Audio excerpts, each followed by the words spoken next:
thousands of temptations, I know that we all facing. The only way that we gon' possess our soul and patience is that we live by. We don't go chasing after the world, we don't go chasing worldly things. Second commandment, what it says, don't take a higher name in vain. Oh Father, heal us when we cry, hear us, baptize us, fill us with your spirit. She is our mother, most high. He love her if you pray and ask and he send her. Don't make it hard for her to stay with you. No foolishness, my Orioness. Please don't forget, she a great healer. She a great healer. Yeah, living in a bad straight up pathway. They see it that way, most like the end. Hey, don't think you stray. For the thousands of temptations, I know that we all facing. The only way that we gon' possess our soul and patience is that we live by. I'ma put on my shield of faith with every step that I take. Pray a higher lethal way. Oh my, ancient of days, no, it won't lead me astray. But it will let the man fry. If a wicked man die, don't be another statistic to the street when the end out. Funny the very thing that kills us is what we live by. Return to the covenant, the law, repent or you will die. The waterless in the alley, in the valley of our bones won't stay dry. I know that you heard it, time past it was once said. But I tell you, do not resist the evil person. Your conversion strengthened when you see through flesh into the spirit. Operate in faith and it, you shout your name, we gon' do our thing. Yeah, living in a bad straight up pathway. They see it that way, most like the end. Hey, don't think you stray. For the thousands of temptations, I know that we all facing. The only way that we gon' possess our soul and patience is that we live by.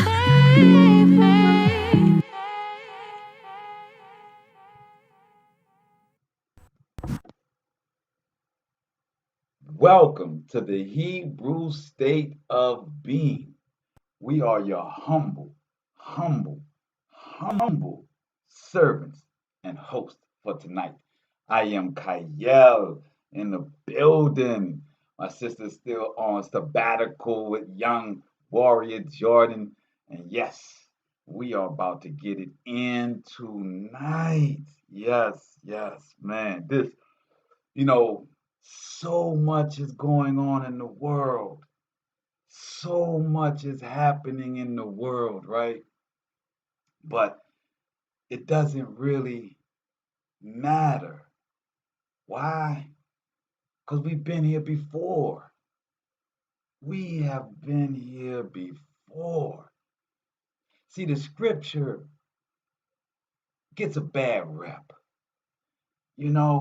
Scripture, yes, it's holy. Absolutely, no doubt about it. The scripture is holy. Now, this Bible, though, this canonized Roman thing is different from what we will consider scripture, right? It is part scripture, part letters, part propaganda, part set to mislead, names changed in it and so forth, as they say, for the need of transliteration.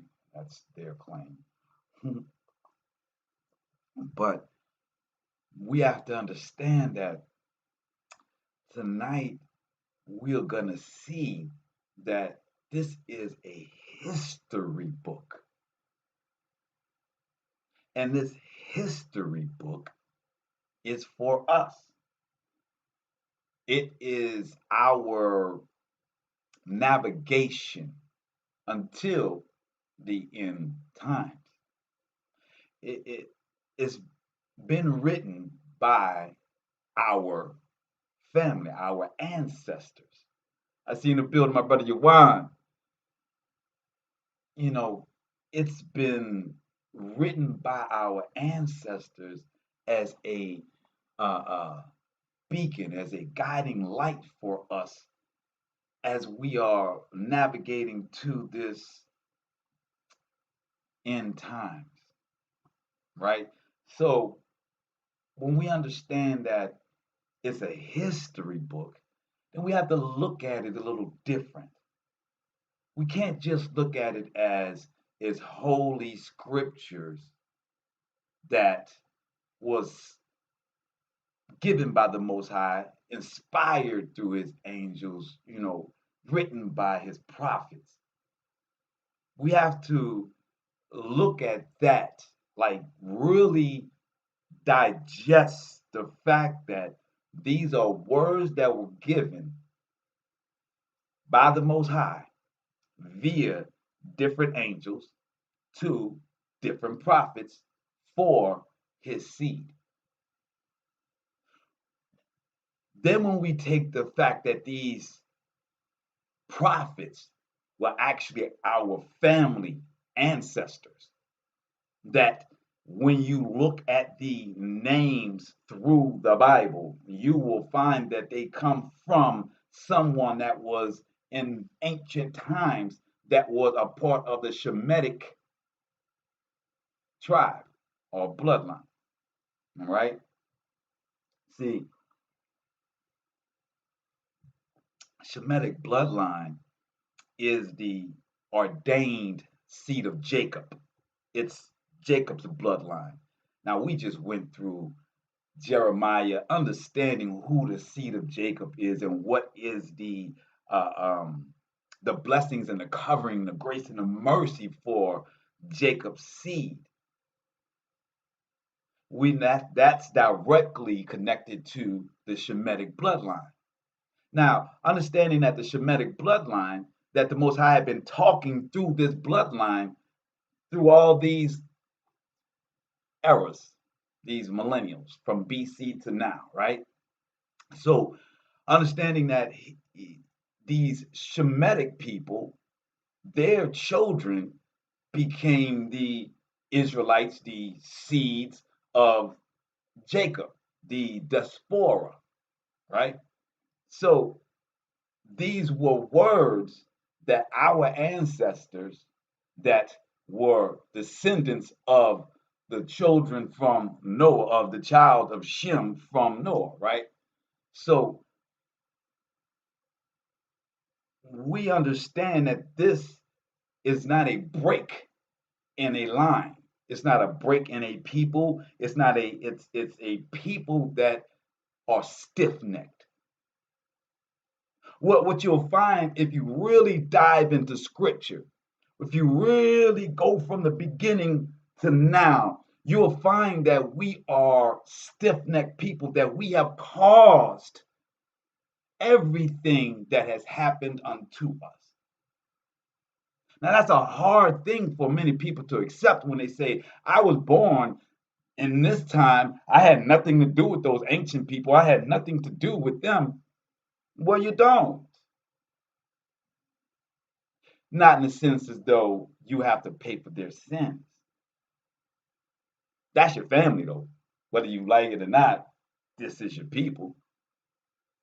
But it they their sins don't have to apply to you. The curses that are written in this book by our prophets that will show who we are as a people, you can still have covering in that if you are following the law.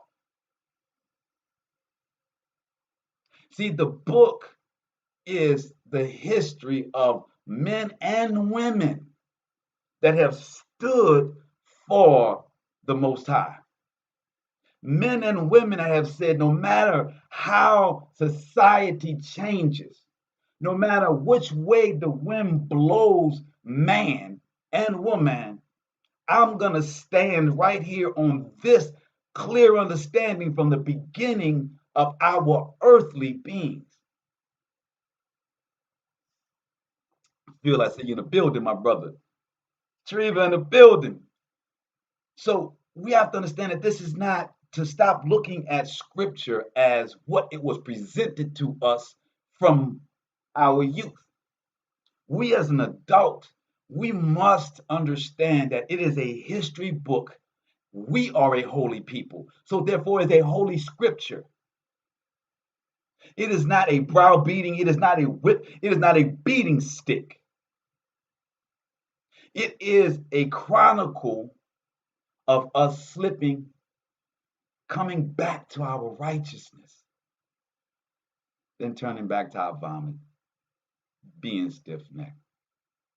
All the way until we get to the point of the person that did come and sacrificed their life for our sins. Where you say, how, Sway?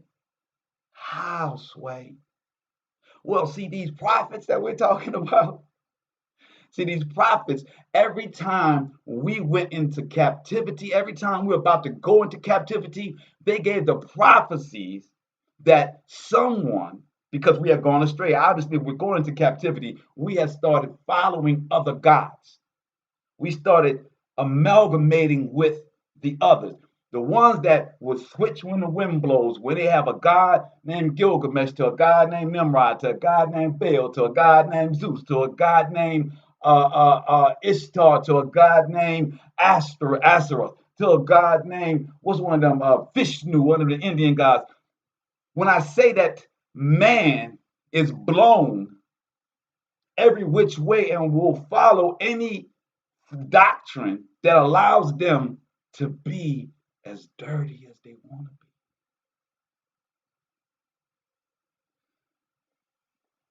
be.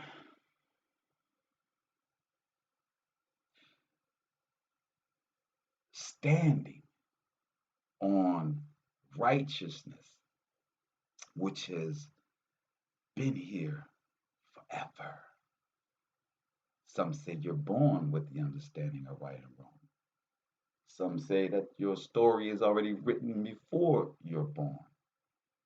Some would even say that you're only following your right path when you're following what was written for you to do before you were born.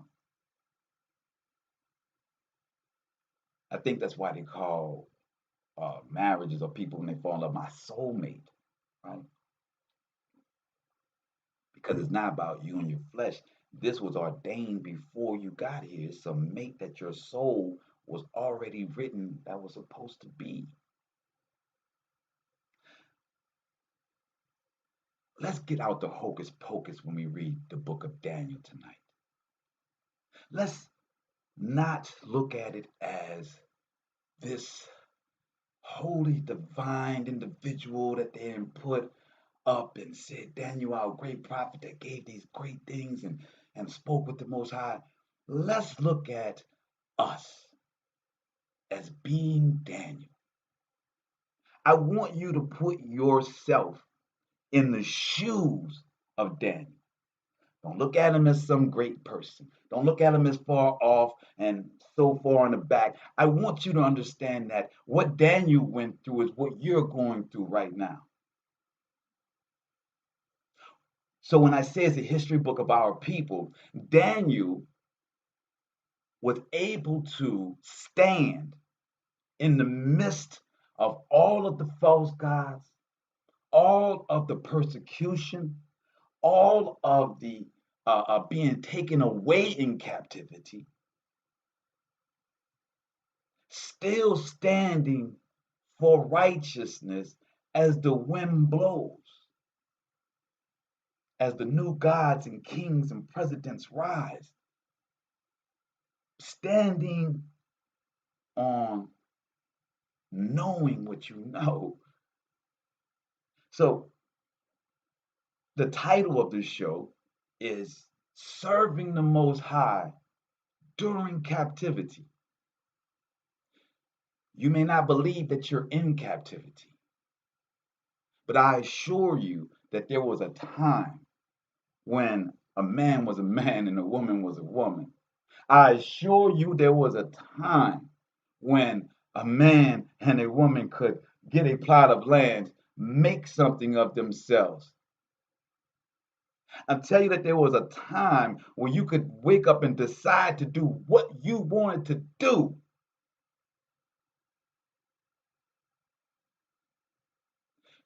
There was a time before they told you had to take a vaccine. There was a time before social media and popularity. There was a time when we all sat down at dinner together. There was a time when the kids knew to come in at the street lights. There was a time when kids knew how to respect elders. There was a time when adults knew how to respect elders. There was a time when elders knew when to step back and let the young lead. There was a time when we weren't jealous of each other.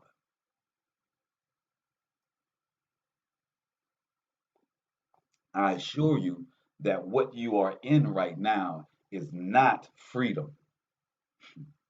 I assure you what you witness every day in your life is nothing but grace and mercy. And I'm going to show you that tonight. That your ability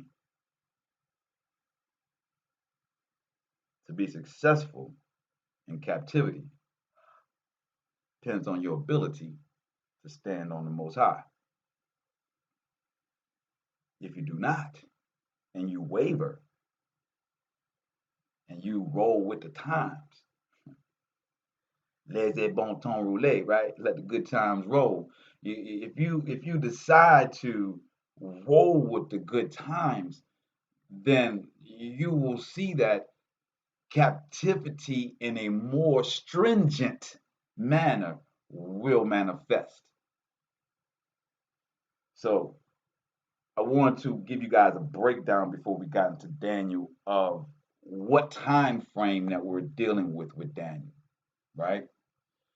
We are talking about two prophets that are at the same time, they are going into captivity of Babylon. Oh, yeah.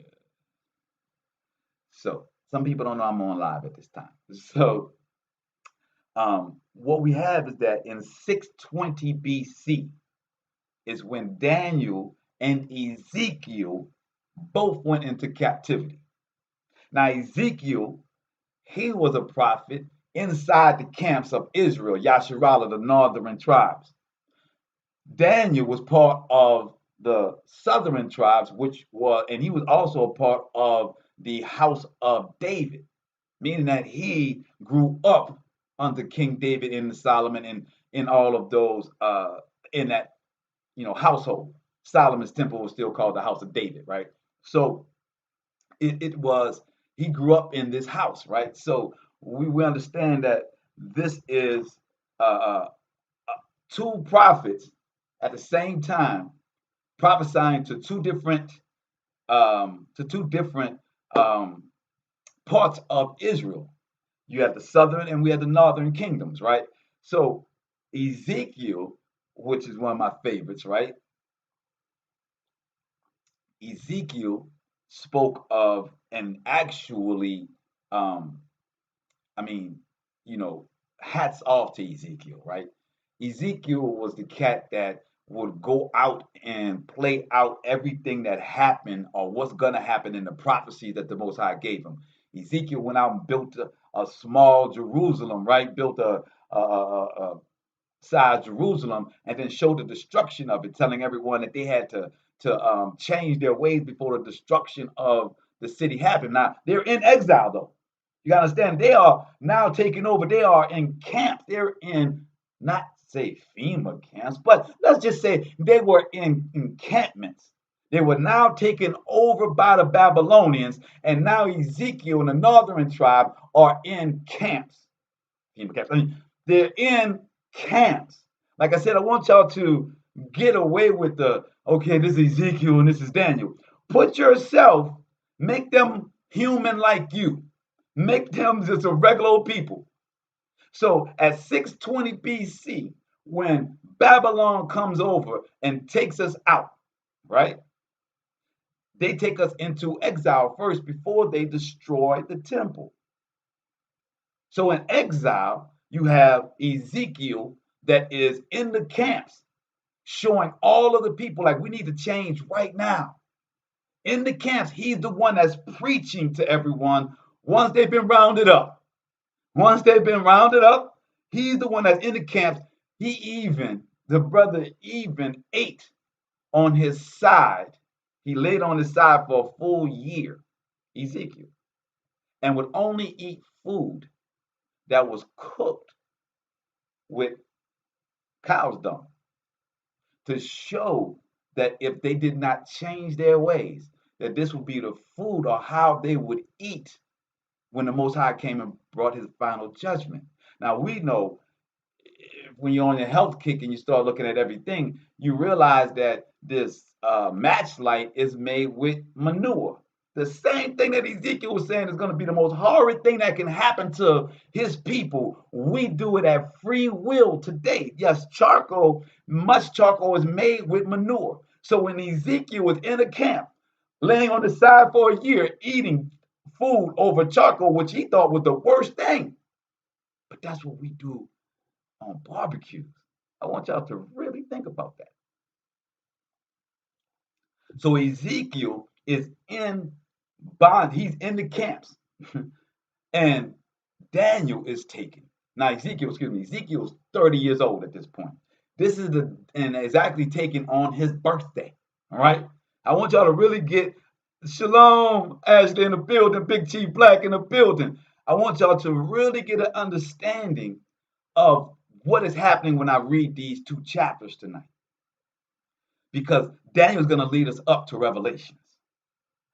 All right. So Ezekiel is 30 years old when they take him into captivity. And in our culture at that time, that's when he's supposed to be a priest. So he was supposed to be ordained to be a priest in the temple when this happens. So then the Most High comes to him and gives him a vision to be a prophet, not a priest, but a prophet unto Yasharallah. Right? So now Daniel is taken, but Daniel is 15 years old. Yes. So when we're reading this book, understand this is going to go through the lifespan of Daniel. But Daniel, when he was taken, when both in 620 BC, Daniel was 15 years old.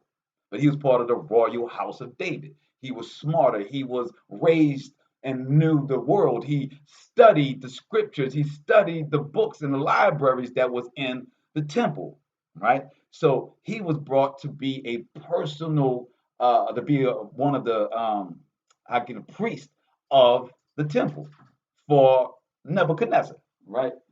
Hold on one second. I gotta close this door. You're not gonna disturb us tonight. Dog.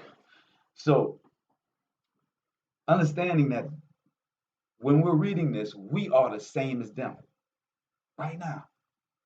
When all of this goes down, because everyone has prophesied, no matter what the doctrine is, right? That we're all gonna go.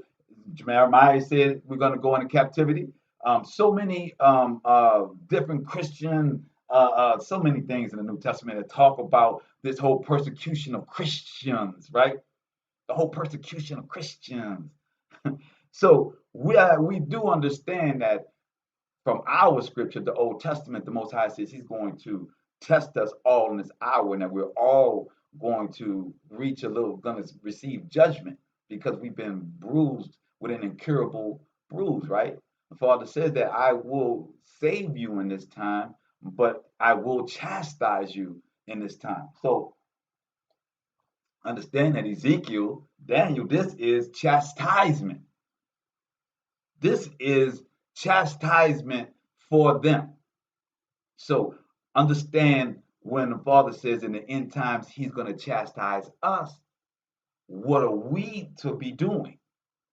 Ezekiel and Daniel are perfect examples of how we should be going forth in this captivity. So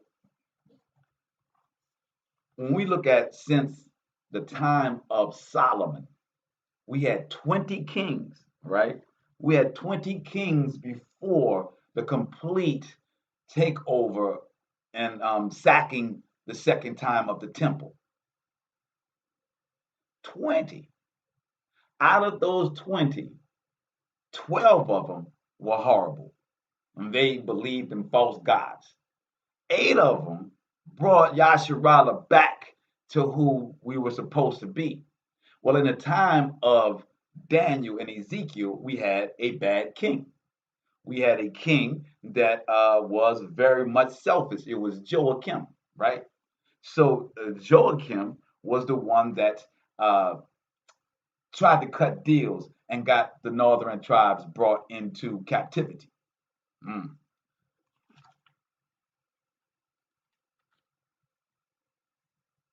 Yes, let me make sure. I want to make sure I got that down right. Joachim, yep, died. Yep. So as we are gonna go through that, we also want you to see, read to you guys real quick that there is by the way, the book that I'm reading from.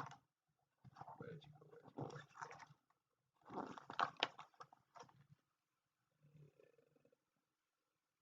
So this book is the Rose Book of Bible Charts, Maps, and Timelines, right? So uh, let me check that out. I'm going to, I don't really give page 192. So on page 192, it says how to test prophets. And this is in Deuteronomy 18:22, right? Chapter 18, verse 22. And it says, if what a prophet proclaims in the name of the Most High does not take place or come true, that is a message the Most High has not spoken. That prophet has spoken presumptuously. Do not be afraid of him. So, not that the Most High said that these people are to be looked upon as liars. No, these are prophets and words. They say he may have spoken a little too fast. He may have spoken a little presumptuously, but don't fear him as if he's a false prophet. It says, dear friends, do not believe every spirit, but test the spirit to see whether they are from the Most High. Because many false prophets have gone out into the world. This is how you can recognize the spirit of the Most High. Every spirit that acknowledge the Most High, that acknowledge Yahshua, has come in the flesh is from the Most High, but every spirit that does not acknowledge Yahshua is not from the Most High. This is the spirit of the Antichrist, which you have heard is coming, and even now is already in the world. And that was 1 John chapter 4, verse 1 through 3. Now, I bring those up because, again, we're talking about prophets, right? And I want you to be clear that when Daniel speaks, he was not deemed that in the beginning, right?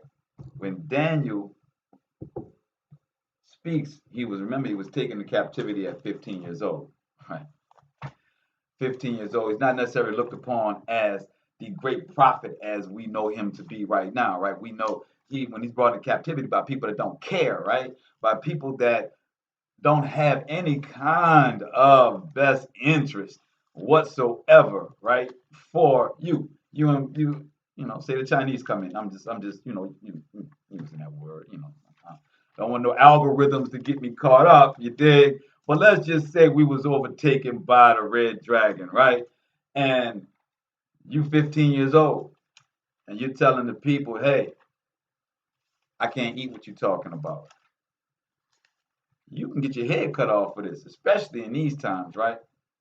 Especially, they always like to put my toe on the Daniel right here on the Daniel. Excuse me once. Oh, y'all. I do this every time, y'all. I can't believe it. As much as I was back forth.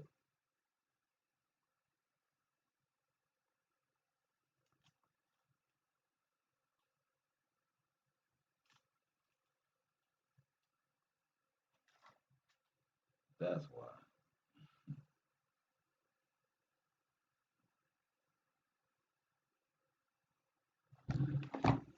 So back to my point about this Bible, right? So you would think right, by logic, that if Ezekiel and Daniel was in the same time frame, that their scriptures would be close next to each other.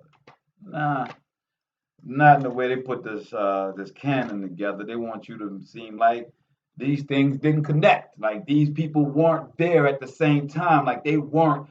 This is not how you're supposed to do when you're in captivity. There's a lot of, like I said, man, it's confusion, right? They try to make things very confusing for us, but I want y'all to be clear. There's no confusion in the Most High's words. So as we're looking at Daniel, we're going to understand that this is a 15-year-old being taken into captivity. Ezekiel is in the tents and the camps preaching and being a prophet. Daniel is actually in the royal house, and he is actually ministering or going to minister to the king. The only way you can do that is if you stand, right? So here we go. It says, in the third year of the reign of Joachim, king of Yahudah, came Nebuchadnezzar, king of Babylon, unto Jerusalem and besieged it. So, like I said, Joachim was actually Judah. I think I said earlier that he was the northern king. Excuse me, he's the southern king, right, of Judah. And the Most High gave Joachim, king of Judah, into his hand, with part of the vessels of the house of the Most High, which he carried into the land of Shinar to the house of his God.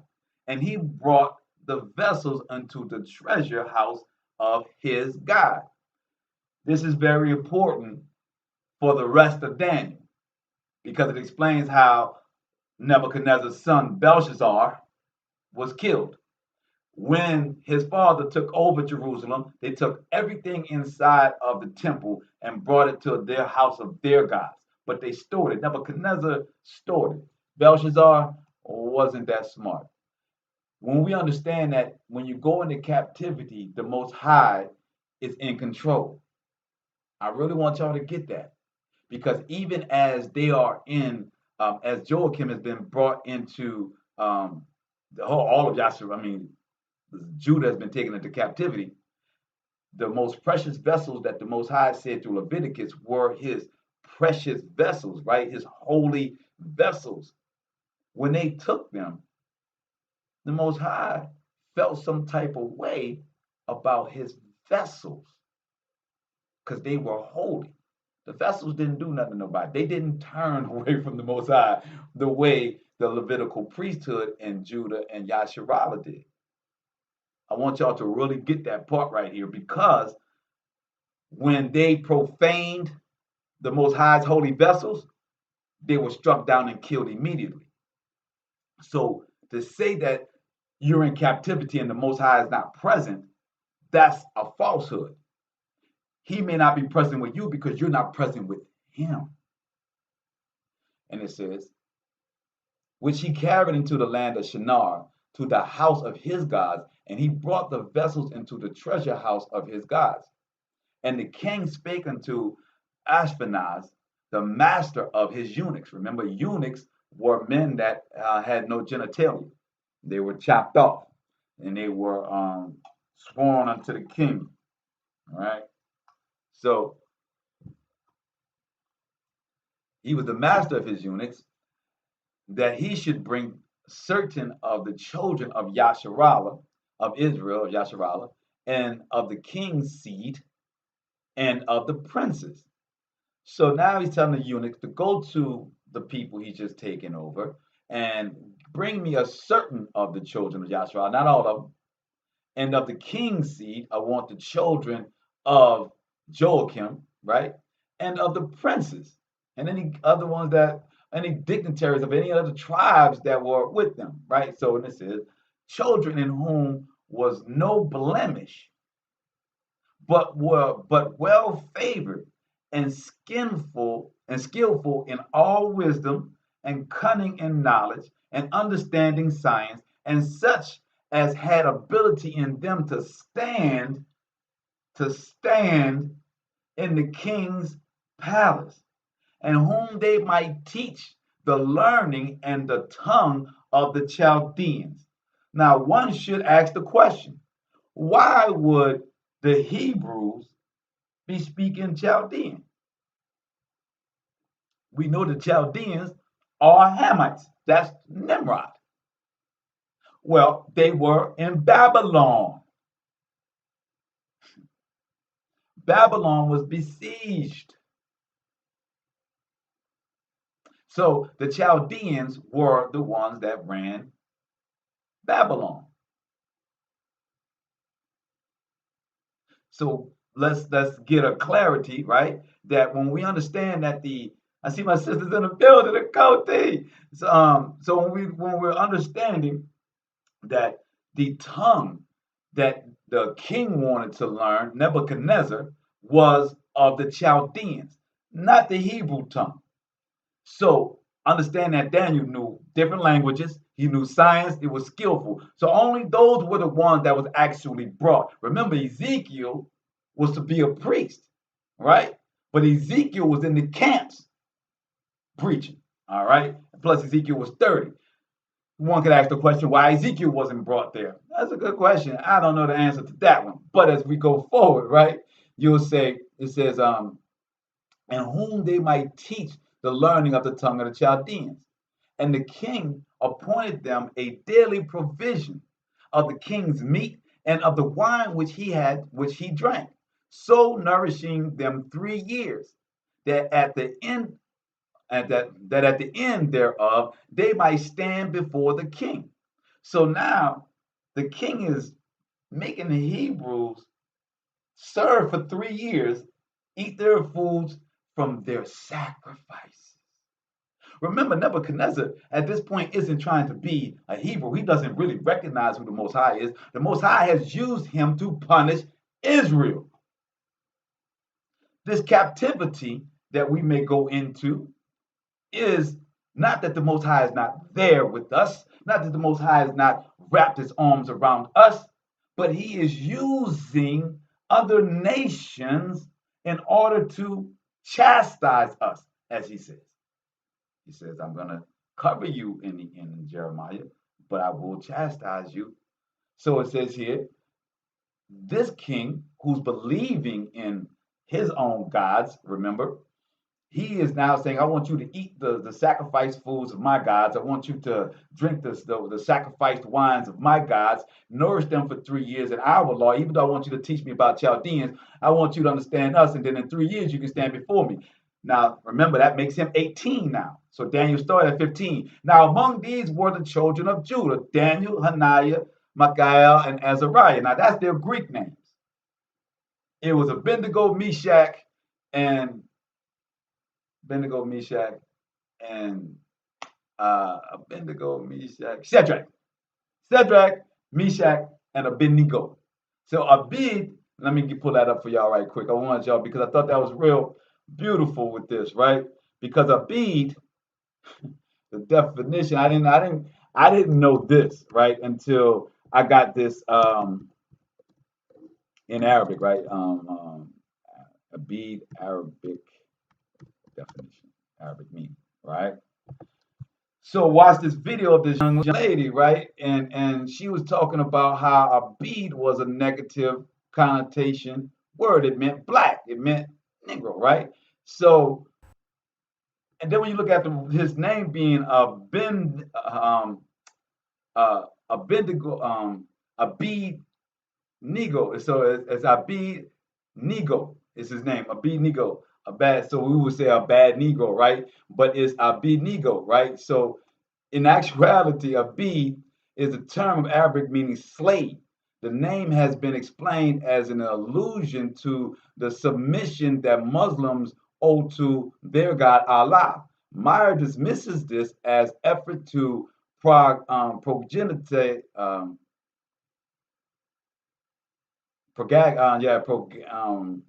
propagandist, right? Propagandist, excuse me, yes. Efforts by propagandists to explain the term away that are at the least disingenuous. The term is widely used in the Middle East and North Africa by Arabs in reference to black people. I said, no, how the Most High give you things and you don't even know you're about to, He give it to you. You don't even know that you're about to go, you're going to need that in about a week. You know what I'm saying? So I saw this black Arab, this Muslim black woman that was on the feed, and she was talking about how this light-skinned Arab girl was calling her a bee. And it was that Abdullah meant devil or against God, right? It meant like bad God or something to that. Then Abid meant black or negative for Negro. So see, slave to Negro. So the Arabs that got taken over by the Persians, that considered the original Arabs that were there, who were actually Hamites and part and some Hebrews they referred to as, they were black. So now they were taking them in, so they referred to them as slaves, right? So Abid, Nego, Abendigo, they wanted to pronounce it Abendigo, is Abednego, is how his name is pronounced. Abednego, Abednego. Yeah, I give all praise to the Most High. So when you wonder who went to captivity, if you don't think that this is your people that went to captivity, it's all in our names. Oh, give all praises to the Most High. So yeah, they went to burning fire. That's right, Ashley. So Abid, Nego, is the one of the three that went in with Daniel, right? So let's get back to their Greek names, right? Hananiah, Michael, and Azariah, right? Azariah, unto whom the princes of the eunuchs gave names.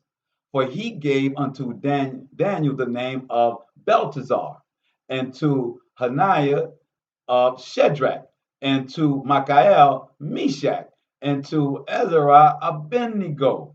So he gives him Abednego, Abednego, right there on your screen, right?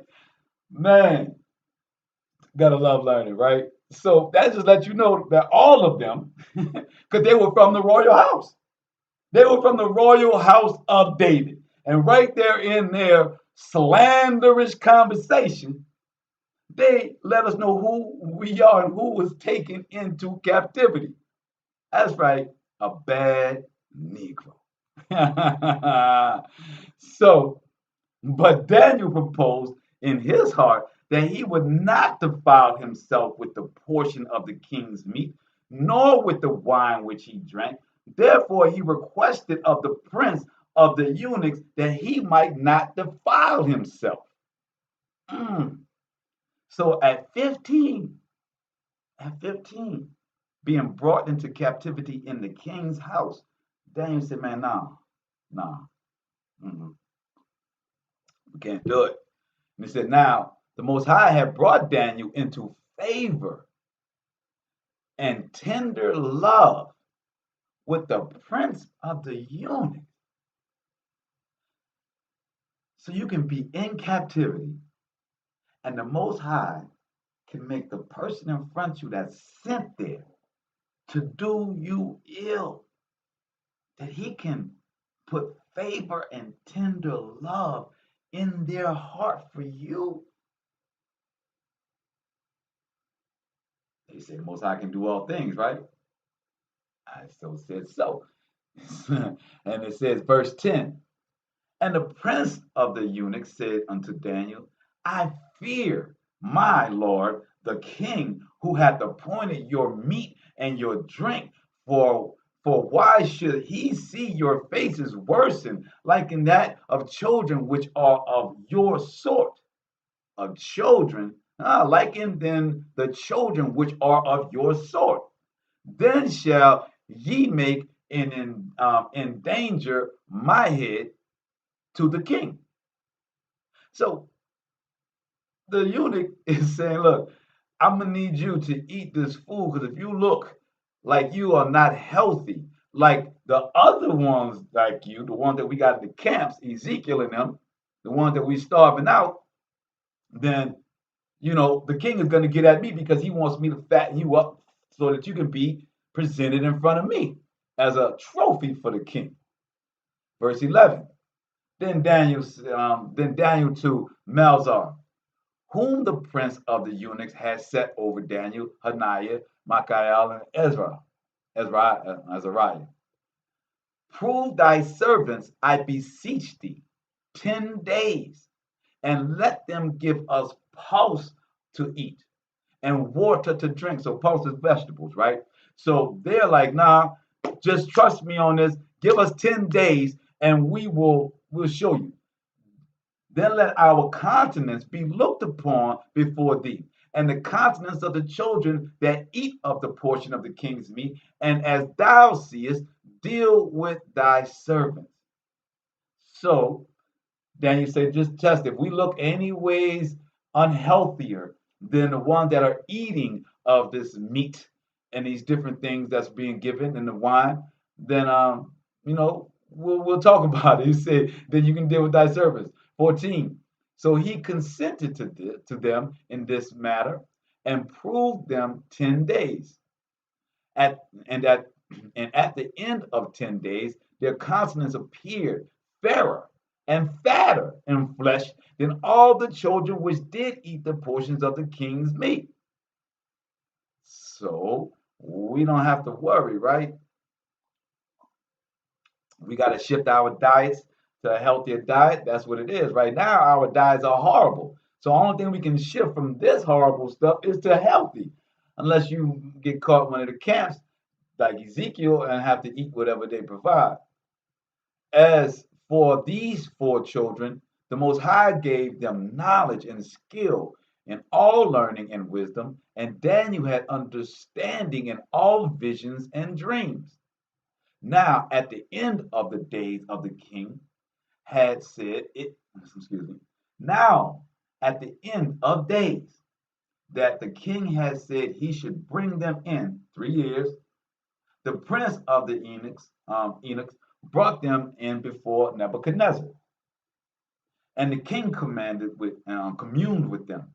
And among them all was found none like Daniel, Hananiah, Michael, and Azariah.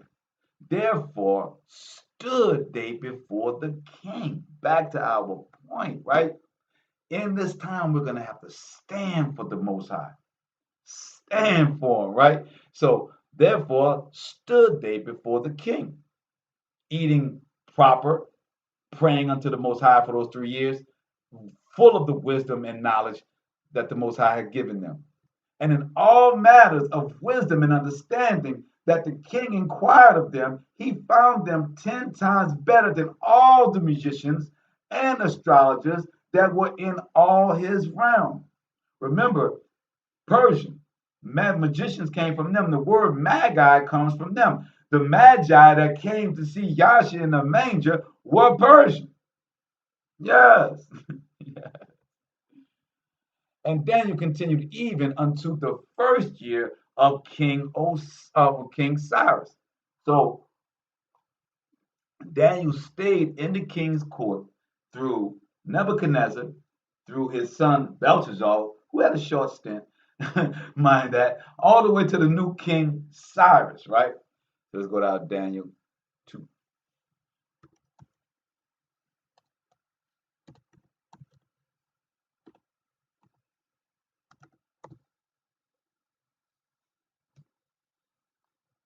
So now, as we are discussing tonight, as we're saying, how to serve the Most High in captivity.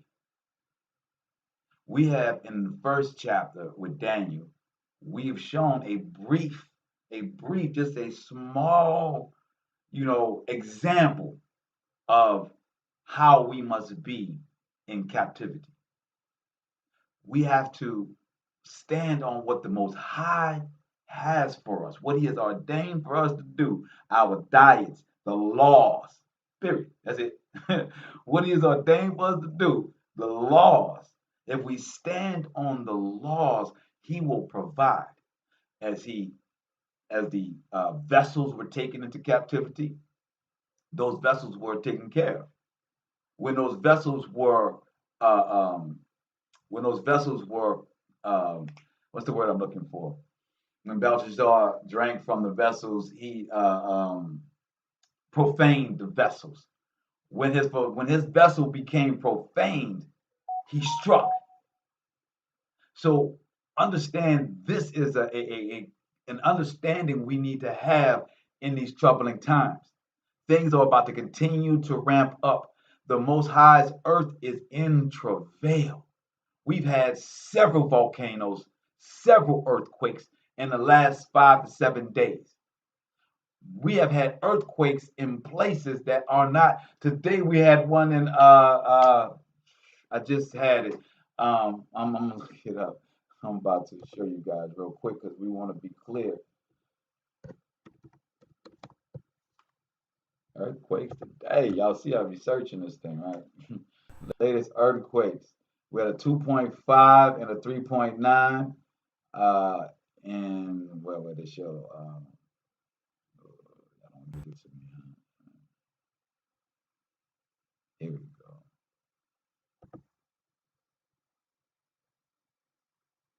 Because we had one right before I came onto the show. Right. So this right here is showing you earthquakes today.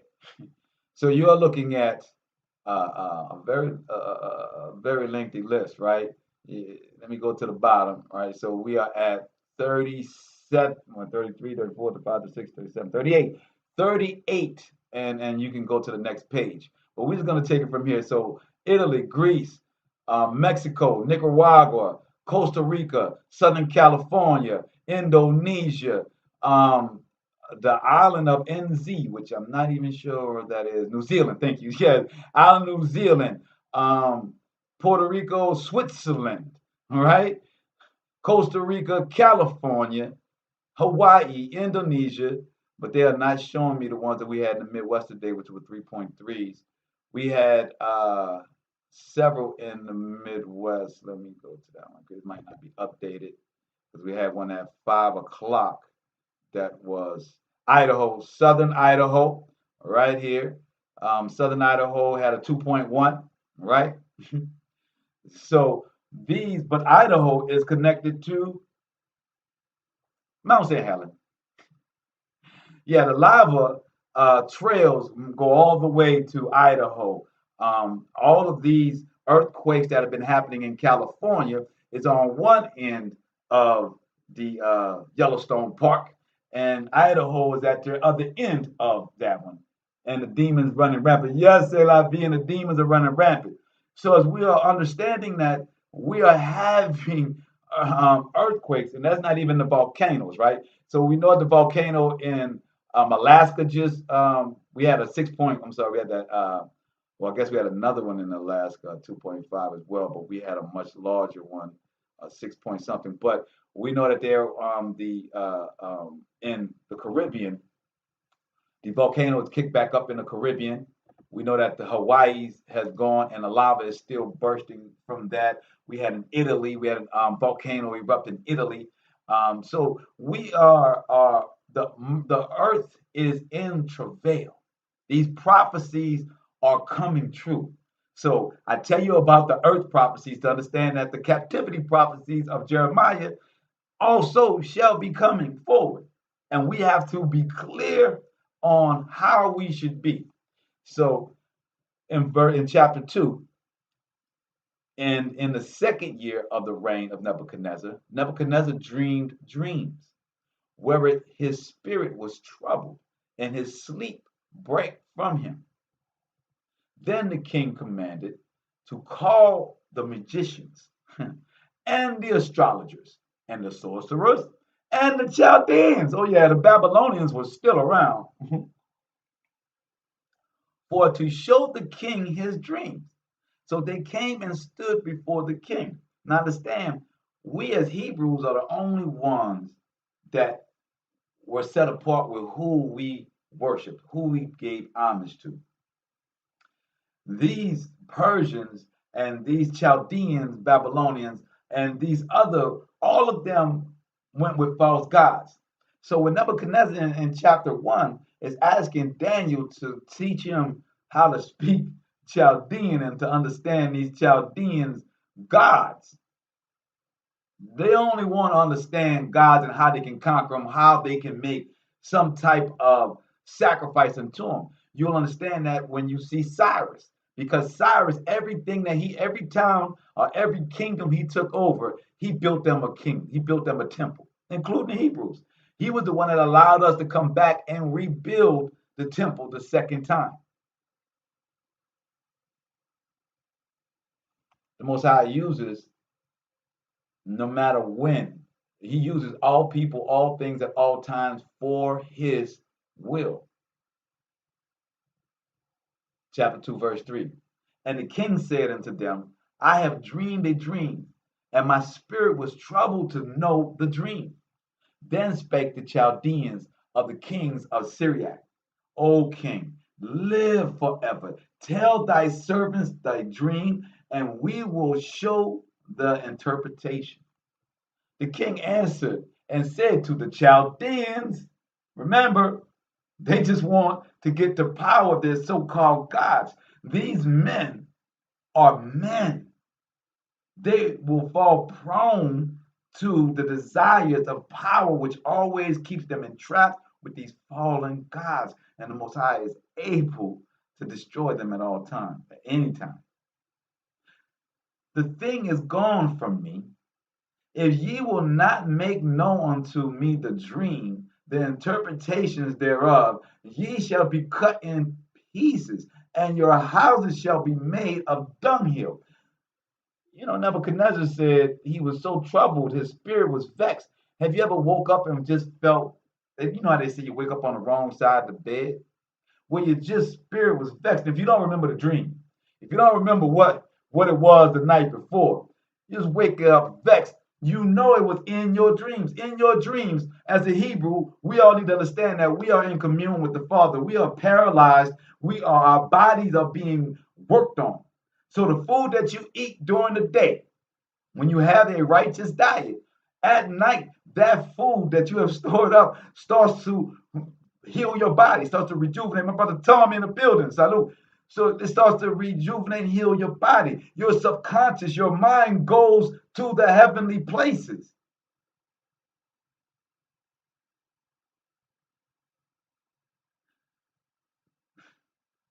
Know that. All right. Know that. So these Chaldeans could not answer Nebuchadnezzar's dream.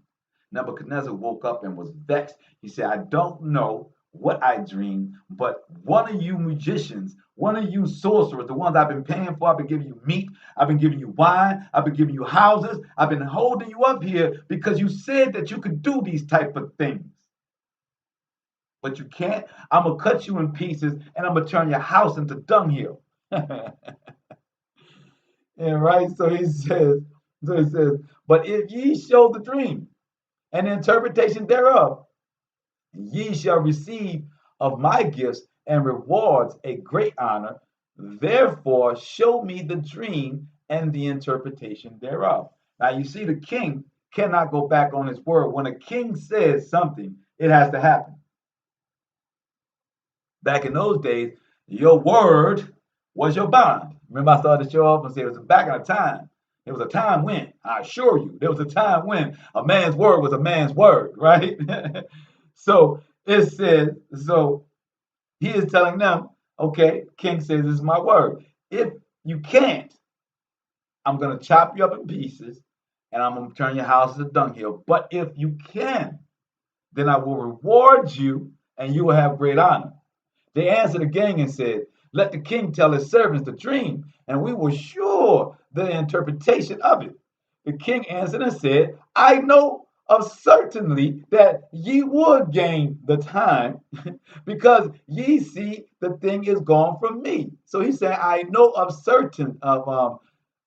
certainty that ye would gain the time because ye see the thing is gone from me. So he's telling him, I know if I could tell you the dream, you could interpret it for me.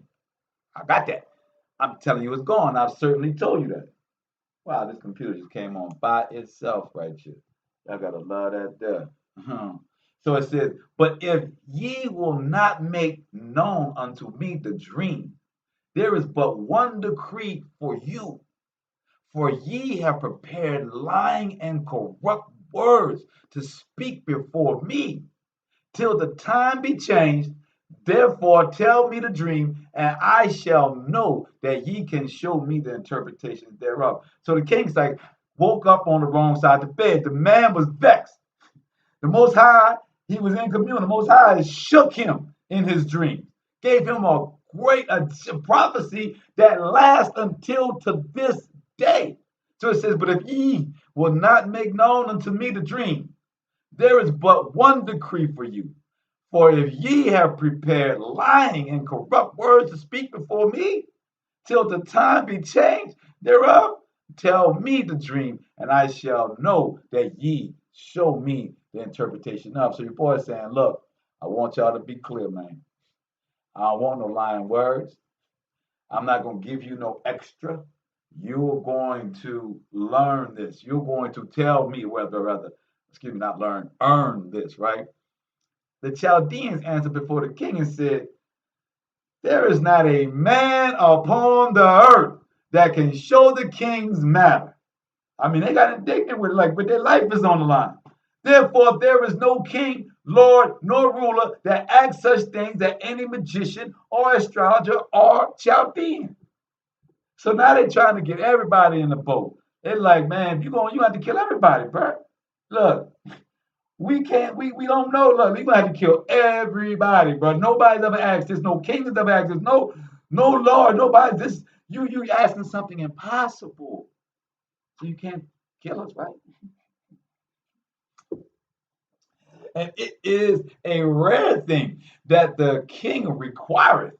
And there is none other that can show it before the king except the gods, whose dwelling is not with flesh.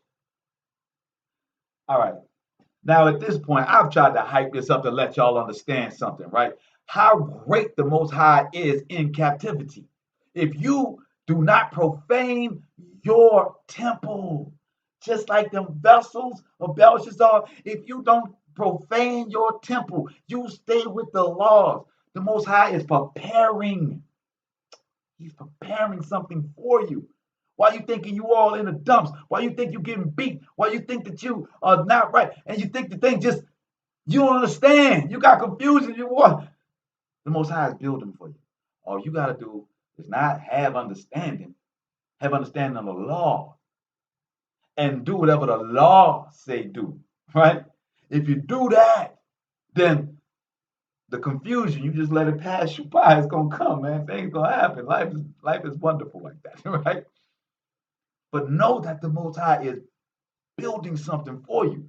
So we got the Chaldeans in the house. They the top magi, the top magicians for him. The king has asked them to go ahead and read this dream. Tell me this dream. They can't do it. The king is so upset and so vexed. He woke up so rowdy. He said, look, I'm going to kill you. I'm going to destroy everything that I've ever done for you if you cannot give me this dream. But if you can, I'm going to go ahead. I'm going to put you upright. I'm going to do everything for you. But the Chaldeans knew they couldn't do it. So the Chaldeans said, look, all your sorcerers, no man, ain't not even no king like you have ever asked this. This is just no. So now the king said, hold up. No, not the king, sorry. So the Magi is setting it up for Daniel. He's telling the man, only something that is not even a flesh, only gods could read your dream.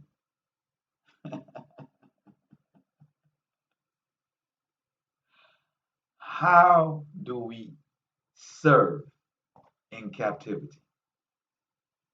How do we serve in captivity?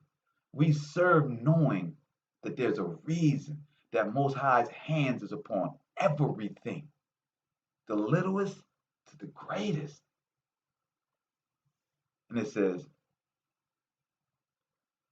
and it is a rare thing that the king requireth, and there is none other that can show it before the king, except the gods, whose dwelling is not with flesh. For this cause the king was angry and very furious. and commanded to destroy all the wise men of Babylon. The king didn't even want to go and talk to anybody else. He said, okay, bet. That's how we gonna play this. You gonna say nobody can do it? I ain't gotta ask. Round everybody up. Everybody die. Things gonna get tight in captivity. Things that you didn't even know, you know. And I like it. And I keep referencing the impending prophecy of us going in captivity. But as y'all know, if you've been watching the show, I'm truly believe we're in captivity right now. We're just gonna go into a more harsher captivity because we are not free. We are not free. So for this cause, the king was angry and very furious and commanded to destroy all the wise men of Babylon. And the decree went forth that the wise men should be slain. And they sought Daniel and his fellows to be slain. Oh, we part of the house. And Daniel answered with counsel and wisdom to Arioch, the captain of the king's guard, which was gone forth to slay the wise men of Babylon. So we're next up on the chopping board. These Chaldeans, these Persians, they getting the business done right now. So Daniel was waiting his turn. The guards was waiting to win his next, right? He answered and said to Arioch, the king's captain, why is the decree so hasty from the king? Then Arioch made the thing known to Daniel. And then Daniel went in and desired of the king that he would give him time and that he would show the king the interpretation. So Daniel said, I understand these boys. I understand that these boys can't tell you anything because I know that they follow false prophets. I know they follow false gods because we know who our forefathers follow. We know who they worship. We know Allah Show Allah. We know Shaddai. So he says, well, look, tell the king, let him give us opportunity, right? Then Daniel went to his house and made the thing known to Hananiah, Michael, and Azariah, his companions, that they would desire mercies of the Most High of heaven concerning this secret, that Daniel and his fellows should not perish with the rest of the wise men of Babylon. Ding, ding, ding, ding. Now we've come to the next thing to do while you're in captivity. Pray together. Most High says, when two or more call upon my name, I am there. So Daniel didn't decide to go and ask and pray alone. He asked the three brothers, his brethren, let us pray together for our salvation, for the Most High to give us this understanding. Now, Daniel has no idea that the Chaldeans have set it up that when he tells the king the dream, that they are going to be like gods to him. They don't know this. All they know is that they're about to die. And if they can't come up with a dream that nobody knows, they're going to die. So I guess it's safe to say we can say this is a destitute situation, that there were no other options. There's no outs in this, right? So they came together and prayed together. I pray that y'all are seeing this is what has happened. Daniel has kept his dietary laws.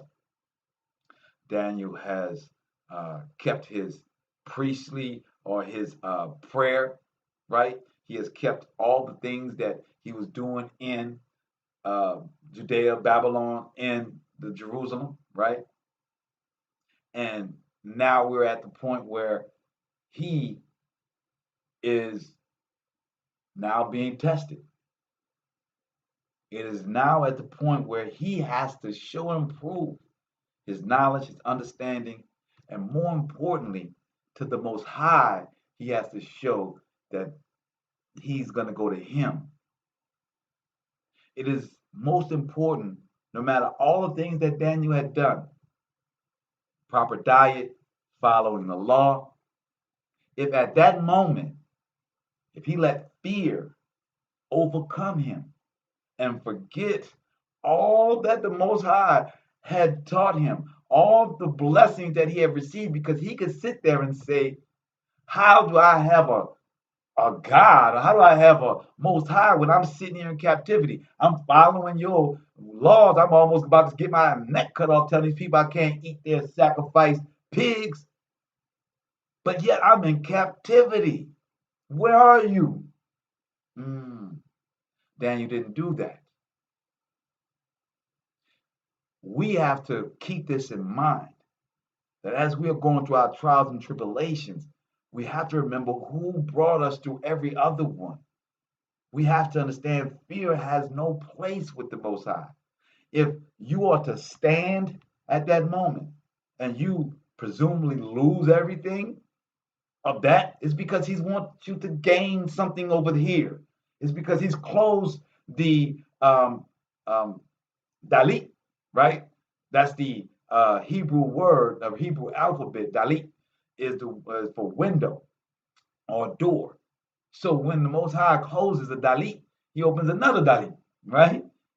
So we have to, if there's that faith in that, if there's that belief in that, because you've been following and doing what you're supposed to be doing, the last thing you want is to be in a position of Daniel, Meshach, Abednego, and what you call it, right? Shadrach. You don't want to be sitting on your knees and trying to pray for your salvation, and all you can see is all the things you should have done, all the times you've transgressed the law.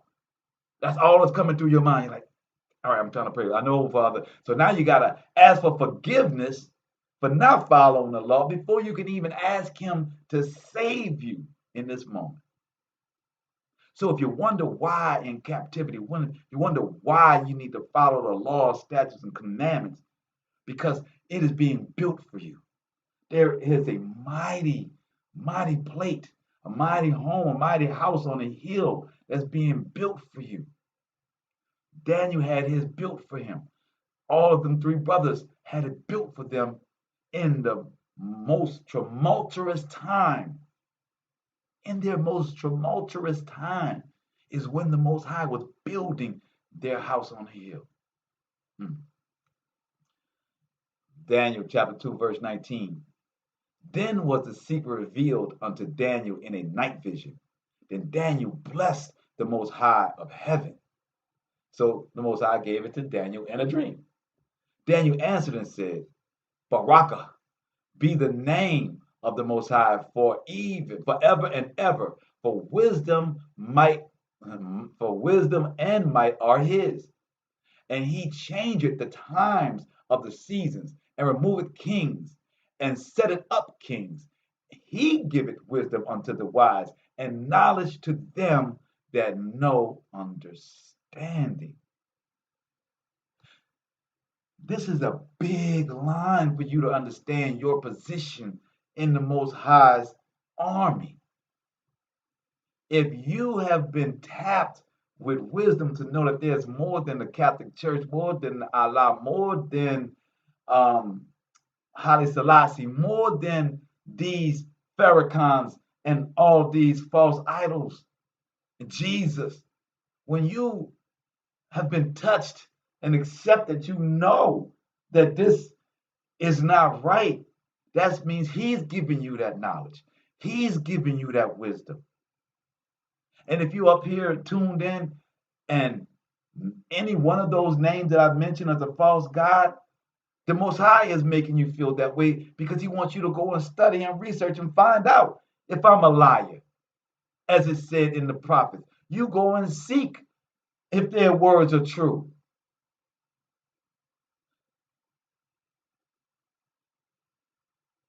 We should be rejoicing in this hour that we're not following the fables of this world, that we are actually understanding and seeking knowledge and wisdom and receiving it.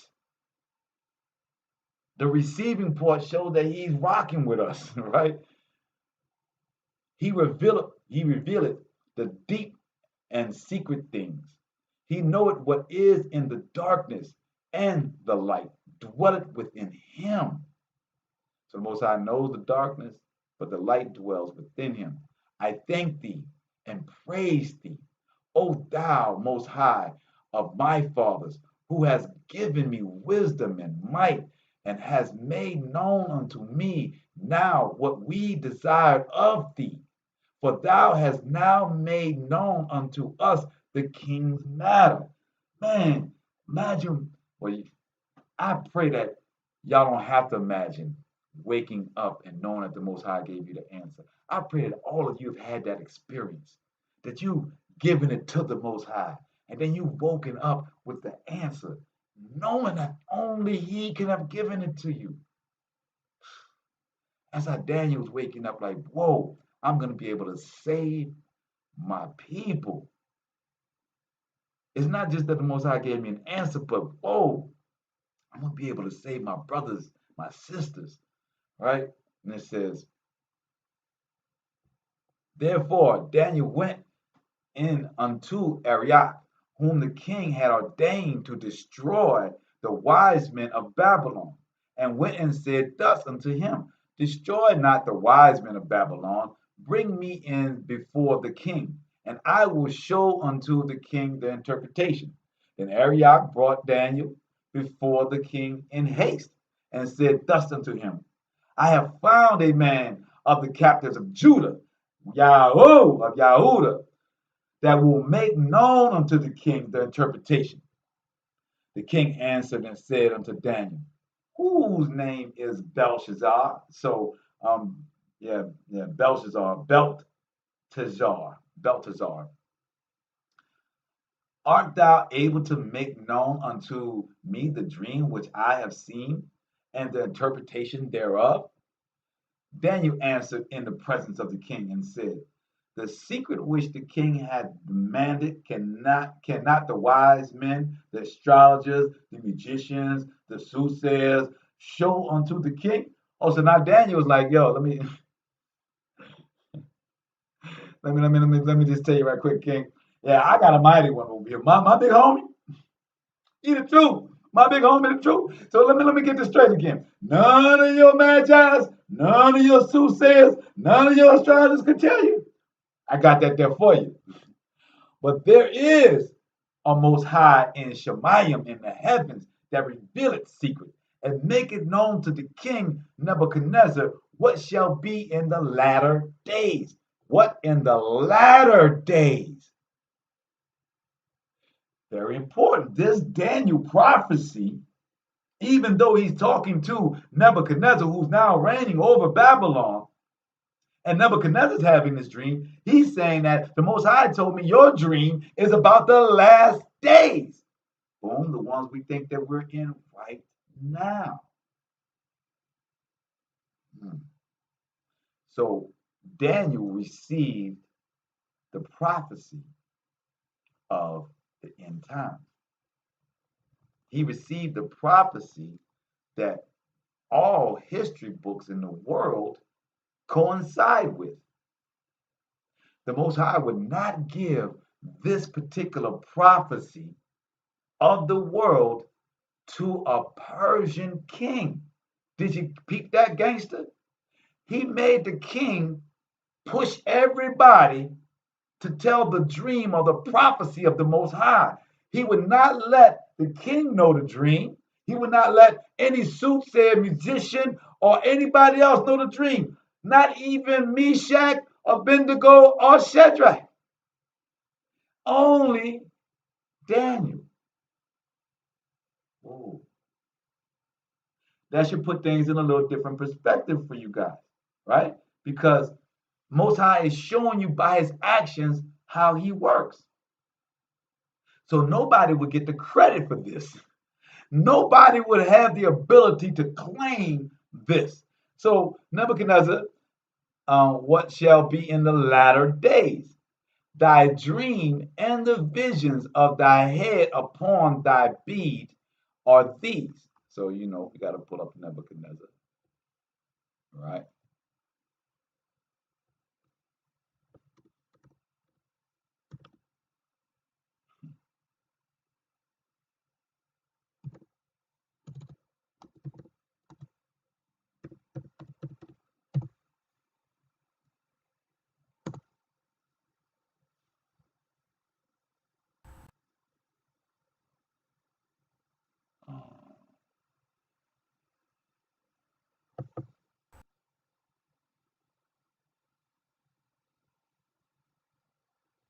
All right, so on your screen, this is the vision of Nebuchadnezzar's dream, right? So it's showing, as it says, and I'm going to read from my scripture while you guys are looking at that. So I want you to have the image in your mind as I'm reading. What did I stop off at?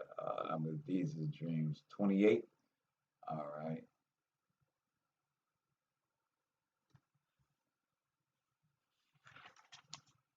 Verse 28 of Daniel chapter 2. But there is an Eloi. Excuse me, guys. Forgive me for that. Sorry about that. Mhm. I gotta give all praise to Imam gave me some of them butter beans today. You know what I'm talking about? And so it goes.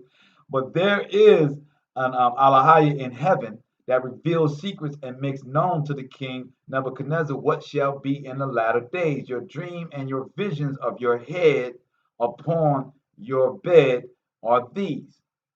Verse 29. As for you, O king, your thoughts came into your mind upon your bed, and upon your bed. What should come of the past hereafter? What should come to pass hereafter?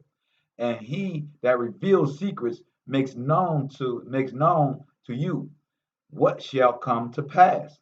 But as for me, this secret is not revealed to me for my wisdom that I have more than any living, but for their sakes that shall make known the interpretation of the king, and that you might know the thoughts of your heart. So let me read that again, because Daniel was telling him why he has the dream.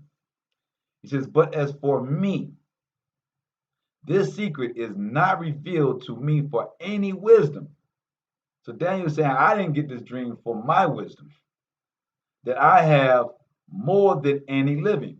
Ooh, so say wait. So he says, not for me to have wisdom more than any living, but for their sakes. So he's saying, I'm not able to tell you this dream so that you can hold me better than any other human being. Even in Daniel having the gold, having the platinum, having the riches, the answer to this man's dream. He's saying, look, this don't make me better than nobody else. This ain't giving me more wisdom than nobody else. This is for everybody to understand. Mm. For our sakes that shall make known for our sakes that shall make known in interpretation to the king, and that you might know the thoughts of your heart. Mm.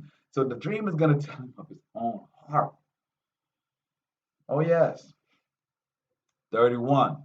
You, O king, saw, and behold, a great image, as you see on the screen. This great image, whose brightness was excellent, stood before you, and the form there was terrible. This image's head was of fine gold, his breast and his arms of silver, his belly and his thighs of brass, his legs of iron, his feet part of iron and part miry clay. You saw till that, a stone was cut out without hands.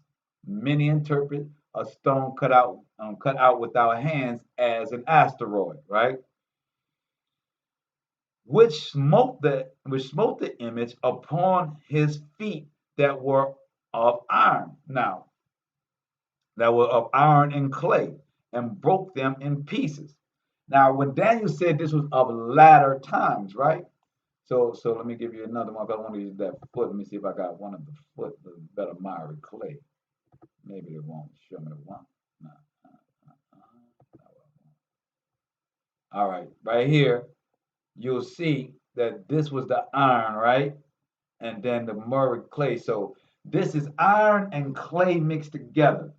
When we get to Revelations, this same stone that was cut with our hands comes in the form of wormwood. So let's go ahead and get our precept on wormwood. Yeah.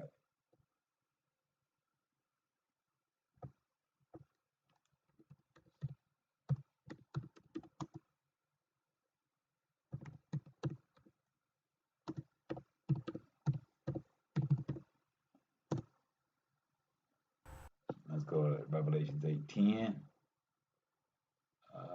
Where am I?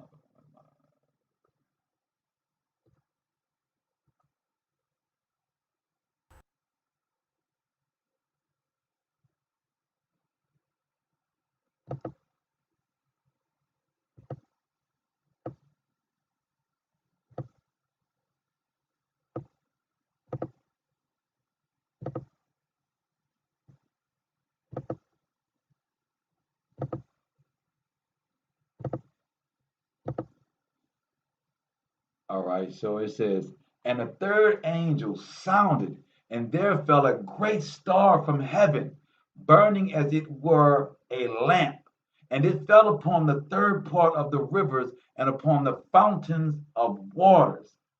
And the name of that star is called wormwood. And the third part of the waters became wormwood. And many men died of the waters because they were made bitter.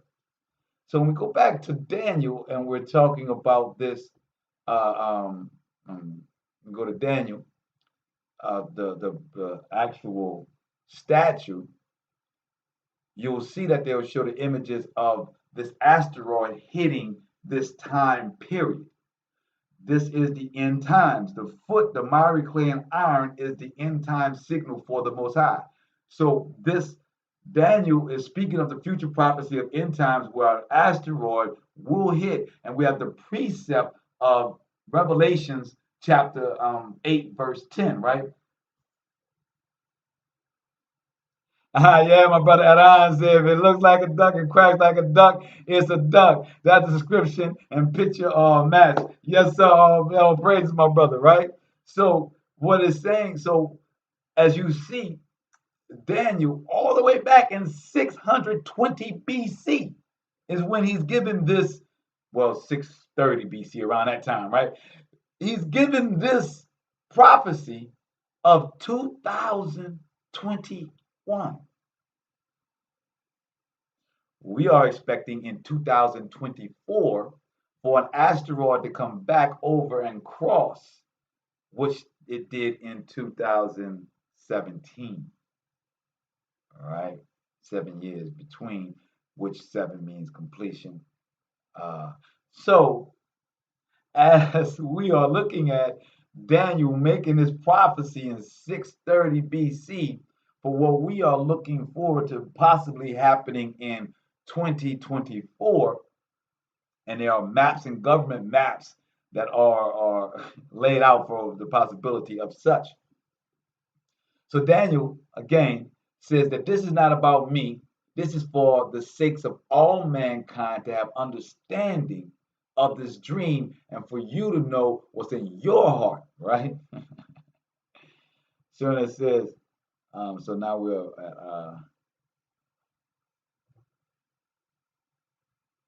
right 34, which smote the image upon his feet that were of iron and clay and broke them into pieces. Then was the iron, the clay, the brass, the silver, and the gold broken to pieces together and became like a chaff of the summer threshing floor. And the wind carried them away, that no place was found for them. And the stone that smote the image became a great mountain and filled the whole earth. Now, when Daniel is stating that the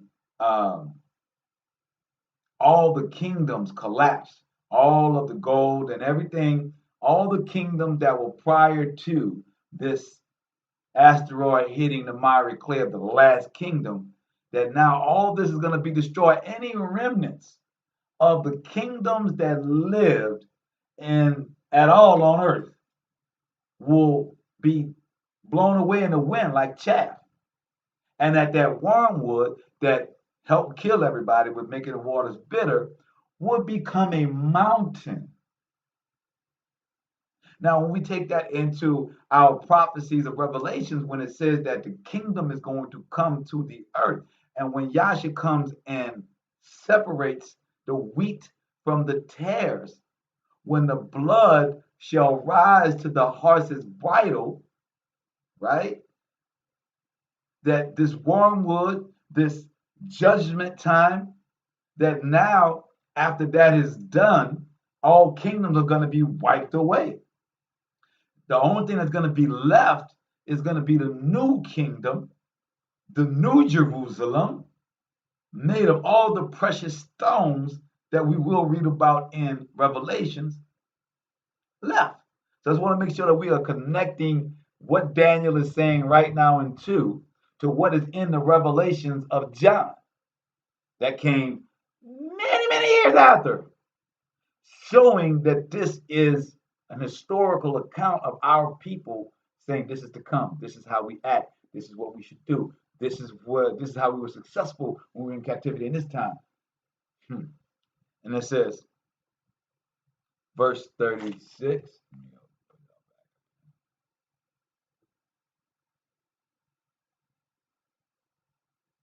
Verse 36.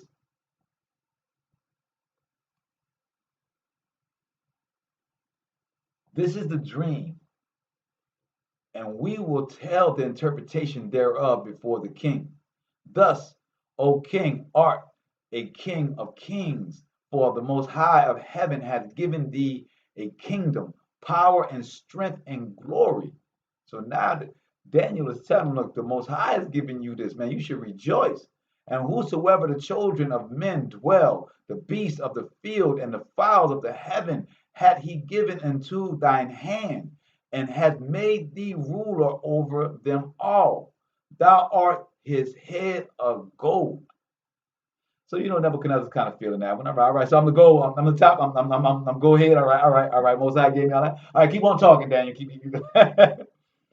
And after thee shall arise another kingdom inferior to thee, and another third kingdom of brass, which shall bear rule over all the earth.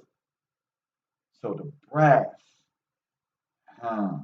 shall rule over all the earth.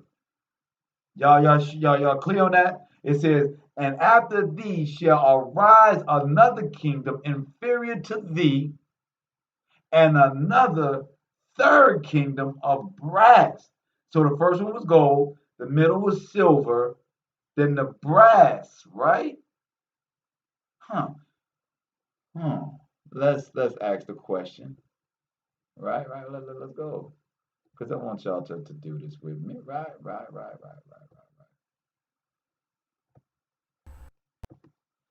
What kingdoms ruled during the brass age?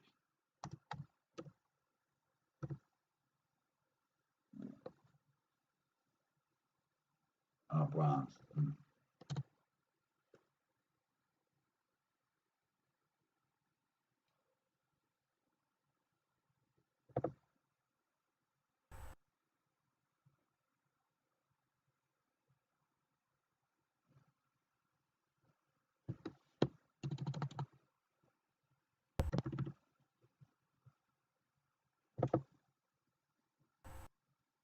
Mm.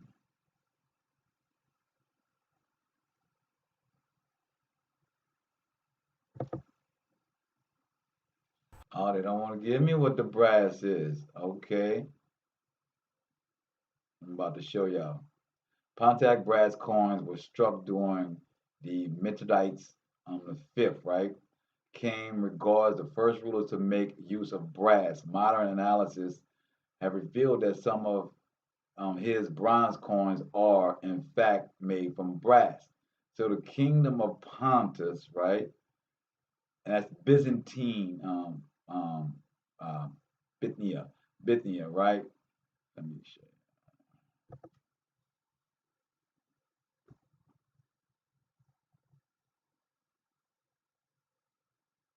So,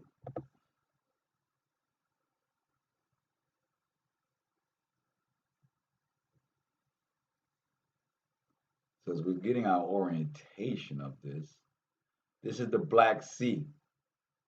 So this Black Sea we know is where Russia, right? So this is Asia, which is your Turkey, right? This is all of that area, and then your kingdoms of the the brass. What Romans are the iron, but the brass in the middle of Persia, Media Persia, right? So let's go back to our Daniel. Which,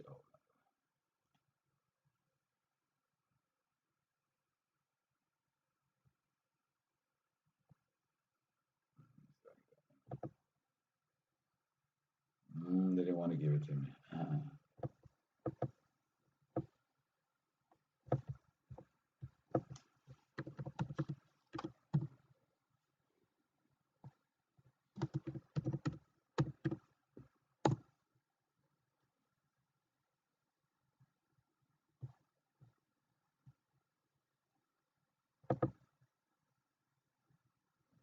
Mm.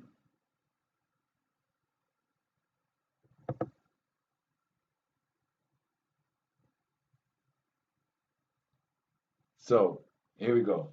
So the brass area was your Greeks. This was Alexander the Great.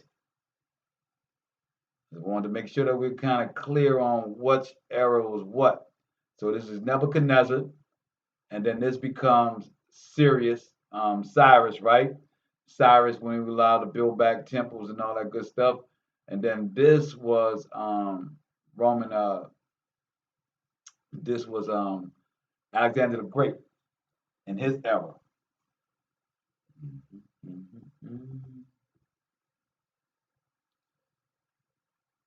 So after this, it shall the kingdoms inferior fall to thee, and another king of brass, which shall bear rule over the earth.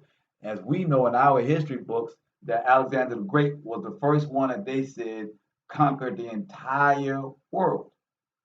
So this is how we make the connection that when they speak about this kingdom that we're talking about, the Greeks, at this time. So now the next kingdom and the fourth kingdom shall be strong as iron, for as much as iron breaketh in pieces and subdueth all things, and as iron that breaketh all things shall it break in pieces and bruise. So this is Rome now coming in. Remember, Rome took over from Greeks, right? That's your Seleucid dynasties. After Alexander the Great died, you had the Seleucid dynasty was broken. Then you had your Ptolemies, right? And all of those went to war against each other. So when we come to the miry clay, it is stating that Rome would still be in power, but it would be loose. So what you have is that it's mixed with other nations. So when we look at the war that's about to come with Gog and Magog, and you look at the factions that we understand that North America, South America, France, Spain, all of these Catholic places, right? All the ones that are still the iron, the Rome. This is still the Roman rule. When I say that we are still in captivity, this is what I mean by it. The Most High prophesied that we would still be in captivity at this time because Rome ruled with an iron fist.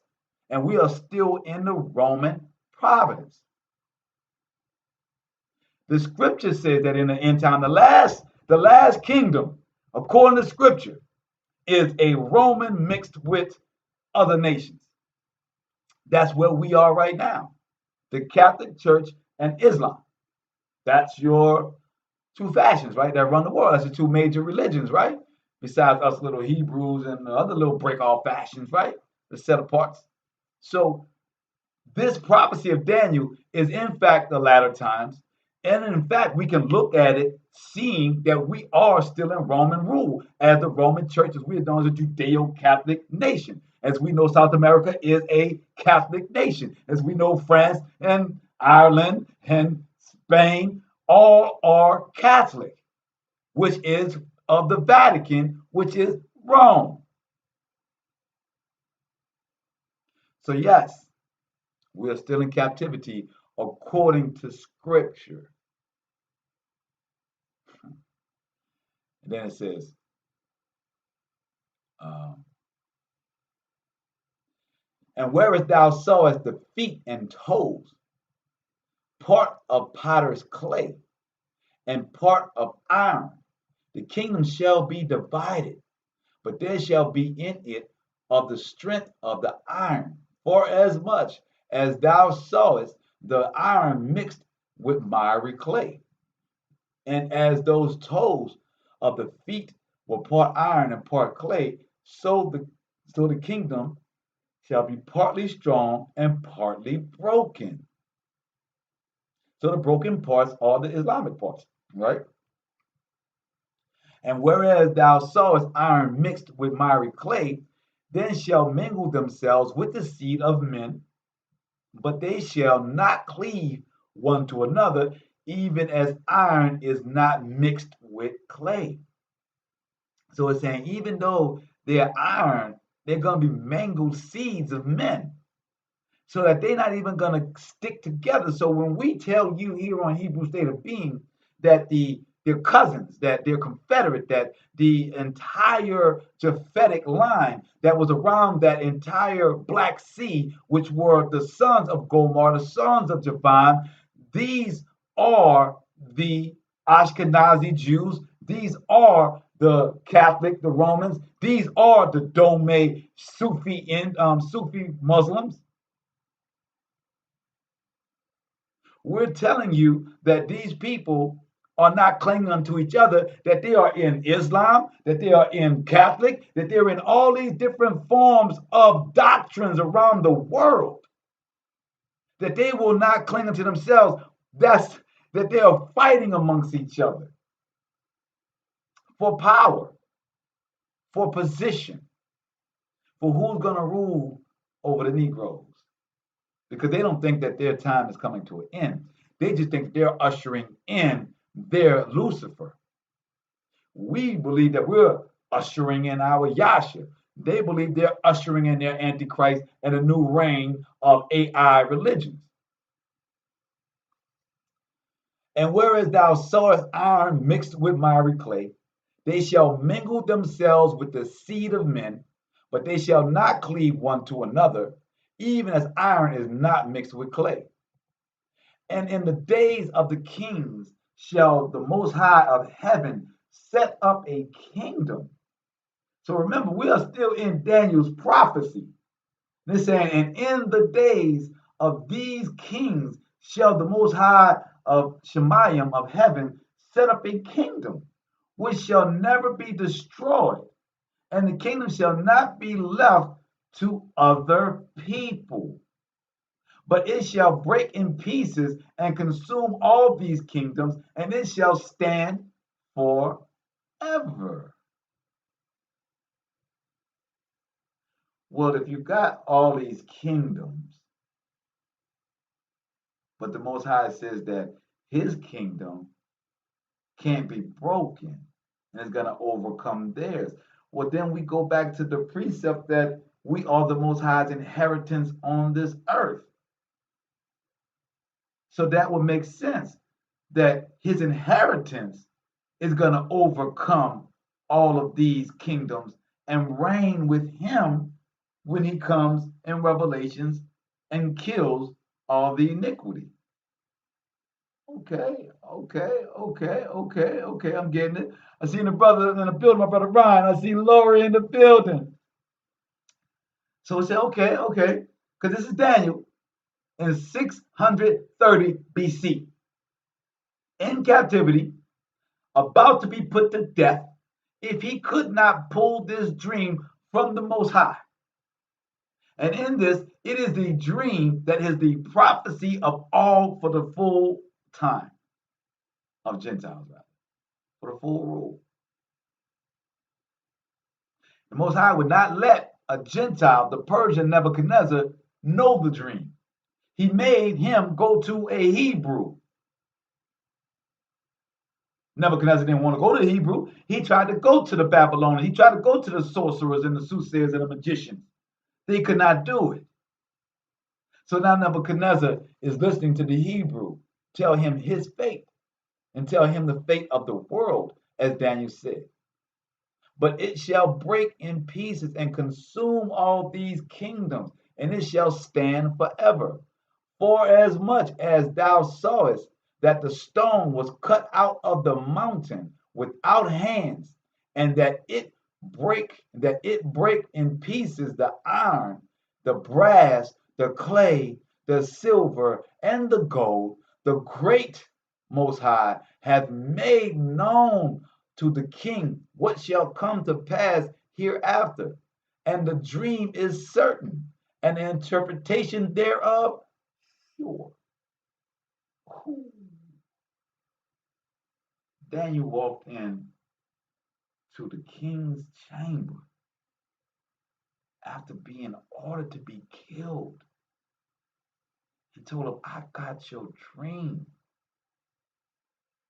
And I'm going to tell you, not only have I got your dream, Most High gave it to me, and the dream is so certain, the interpretation is pure, is sure.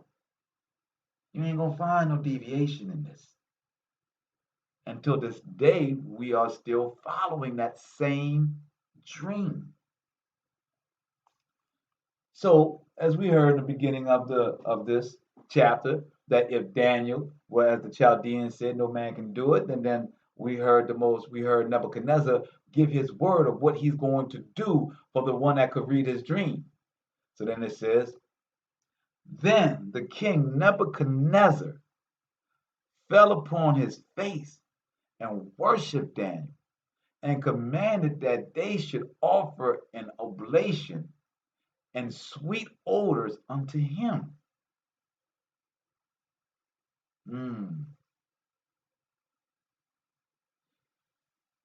Now, remember, Daniel stated to him that I did this, I'm going to tell you this dream, but not for my esteem, right? Not for my glory. He says in verse 30, but for me, this secret is not revealed to me for any wisdom that I have more than any living. But Nebuchadnezzar said, no, no, no, no, no. You know, you the one, right? But that's being humble, right? Then you know he's the one. Then you know he just saved all of his people. Then you know what he just did. But it's Daniel walking around talking smack. Is Daniel walking around saying, yeah, we got this? Because Daniel understands that the power of the Most High, that if I can stand before a king with his power, then he can take me out with his power. He can have the same king murk me. So I need to be humble.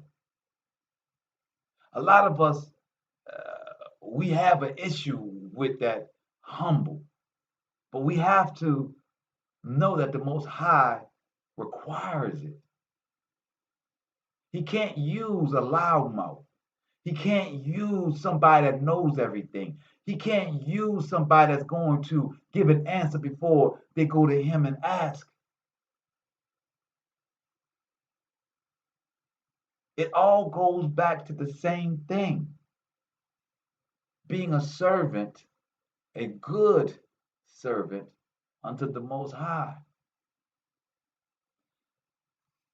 Verse 47.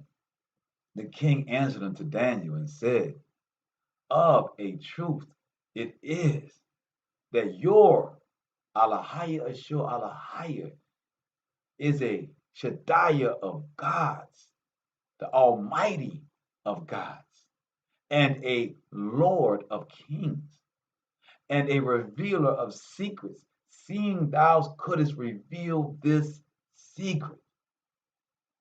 Then the king made Daniel a great man, and gave him many great gifts, and made him ruler over the whole province of Babylon. Whoa. So at 15, Daniel is taken into captivity out of Babylon to go sit by the king for almost 3 years. He's eating the right food, they're doing the right thing. Now he's 18, he's about to be presented to the king, but he's about to be killed because the king has this vexing dream. So instead of the Most High allowing Daniel doing his sacrifice of 3 years, right? Not eating and drinking these things and partaking of what was going on around him. Trust me, revelry and the wild stuff was all around Daniel. Daniel ain't had to do nothing but say, I want this or I want that. He was in the king's court. There was no iniquity that they could not have requested. There was no iniquity they had not seen. There was no iniquity that wasn't at hand's reach. But for the 3 years, Daniel, in his captivity, stayed true to his diet and to his laws. So that in 3 years, he's taken out of Babylon in captivity and now brought back as the ruler over the whole province, not just in a temple where he was before. Ezekiel and them were out in the tents. Ezekiel and them was all throughout the lands, right? No, he was in the temple, right? He was in David's house. Now he's the ruler, not only over that, but all of Babylon. And chief of the governors over all the wise men of Babylon. Then Daniel requested of the king that he set Shadrach, Meshach, and Abednego over the affairs of the province of Babylon, but Daniel sat in the great gate of the king. So Daniel was like, look, I got my boys I'm about to put on. I'm going to stand in the court with the king, next to the king as the king's advisor, and I'm going to have my 3 boys go ahead and rule everything out there in Babylon. Man, man. How do we serve in captivity? Humbly. Humbly. Because we don't know what the Most High's plans is. We are not free. We're in their captivity and we're bound by the yoke of our Father. So we don't have no say so in this. You know? And I like the fact that I ain't got no say so in the fact I'm going to get glory in this too. I like the fact that I ain't got to beg to get glory, to have my house set upon the hill. Most High say, I ain't even got to have a conversation with you. You ain't got to pray for it. All you got to do is stay focused upon these laws, statutes, and commandments. Stay with these laws, statutes, and commandments. So now, a bad Negro is over all of Babylon. Understand that this royal house was melanated. Babylon was a mixed. You see, the Persians came in. You know, the Greeks was there. Well, the Greeks one, yeah. The Greeks had already been through that, right? They weren't at the height of when Alexander the Great take over, but all peoples were all around at these times. Mm. So when we're talking about it, we know that Jonah was melanated because his son is known as Simeon, which is in definition black. That's why you have the Seminole Indians, same name or transliteration. The Most High, or Yahshua rather, renamed Simeon to Peter. Peter is the rock of the church. We see here Daniel that's taken into captivity amongst people that are not of his creed, not of his blood, not of his culture. But if he stood on his culture as he did, the nay will herald him or herald you above their own culture because they don't have the answers. The Most High has the answers. And that's what we see here. That no one could give the answer but the Most High because the Most High gave him the dream. Let's go to Psalms 100. I've had a full day, you guys. I know we usually go a little bit longer, but the Most High can tell you that If it was up to Kyle, I might not even done the show, but I give all praise to the Most High because we now have water. So thank everybody for their prayers, man.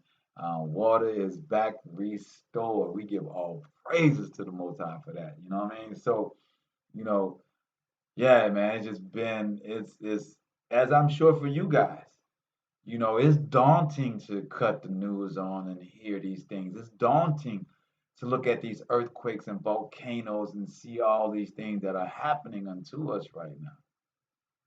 You know, it is daunting. Before we get to that, let me show you guys something right quick.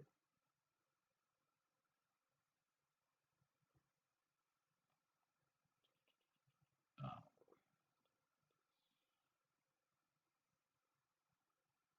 I'm gonna play this while I look.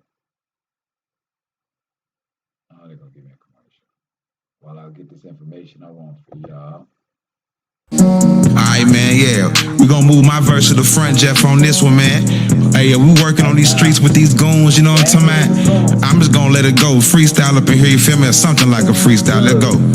Look, on the corner with by the builders on they two belt, they keep a hammer. Yeah, I'm strapped with a strap, a pocket for in the cannon. See this music, it be seasoned, so these demons, they be salty. Living wild to be like dope methamphetamines mixed with coffee. I bring things to the Godfather. I be stacking currency from earner to capo. Listen, you might have heard of me. I go by many names, but today they call me Simba. Down to leave a deadly scar on the face of a pretender. I'm on the corner with the rocks and the brethren with the glocks, with the weed and the shake when the trunk goes knock. On the corner with the shouties and the players with the band. Sell them sisters a CD, let her higher make them dance. Candy dry bones live, me and my real make their heart beat. On the corner where there's coma, when we leave they are not asleep. We moving like Godspeed. I feel like a god bee, cause I follow laws. I look at y'all like who can judge me. Most bruised are scared to touch the streets. So this is going to premiere in 37 minutes. This channel is called Dutch Science. I want y'all to be clear on what the Most High is doing in this hour. We have West Coast USA multiple 4.0 earthquakes from Idaho to the San Andreas, the Caribbean volcanoes. I want you guys to watch this because I really want you to understand that we are at the beginning of woes. There's no getting around this. I don't want to candy coat these things for you guys. That we are in serious times, and be thankful for the grace and mercy that you don't feel it at your door right now, that you don't feel it physically affecting you right now. But the time is coming very soon. So please check out this channel, Dutch Sense, DUTCHSINSE. I'm gonna type that on in right here.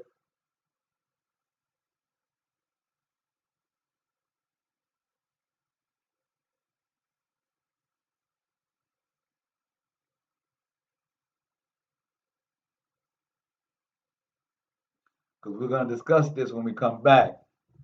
Because these prophecies, you have to know that these prophecies are um, happening. What Daniel has stated, for as the miry clay, the wormwood, right? These are where we are. And I'm going to, this was the last one he did on 1-1, but I want you to see from January 1st. Why aren't you the landlord? Yes, you. From January 1st, I want you to see what has been happening.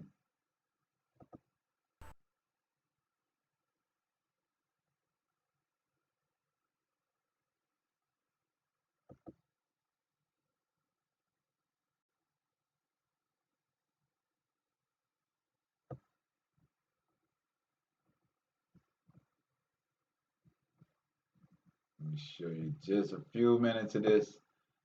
The guy does predictions. He's way Mine. predictions. He's just showing. Yeah. Well, again, it's icy. It's cold. I was just outside. But anyway, activity coming across Central and South Europe, expected to go to North Europe and then out to the North Pole, has not happened yet.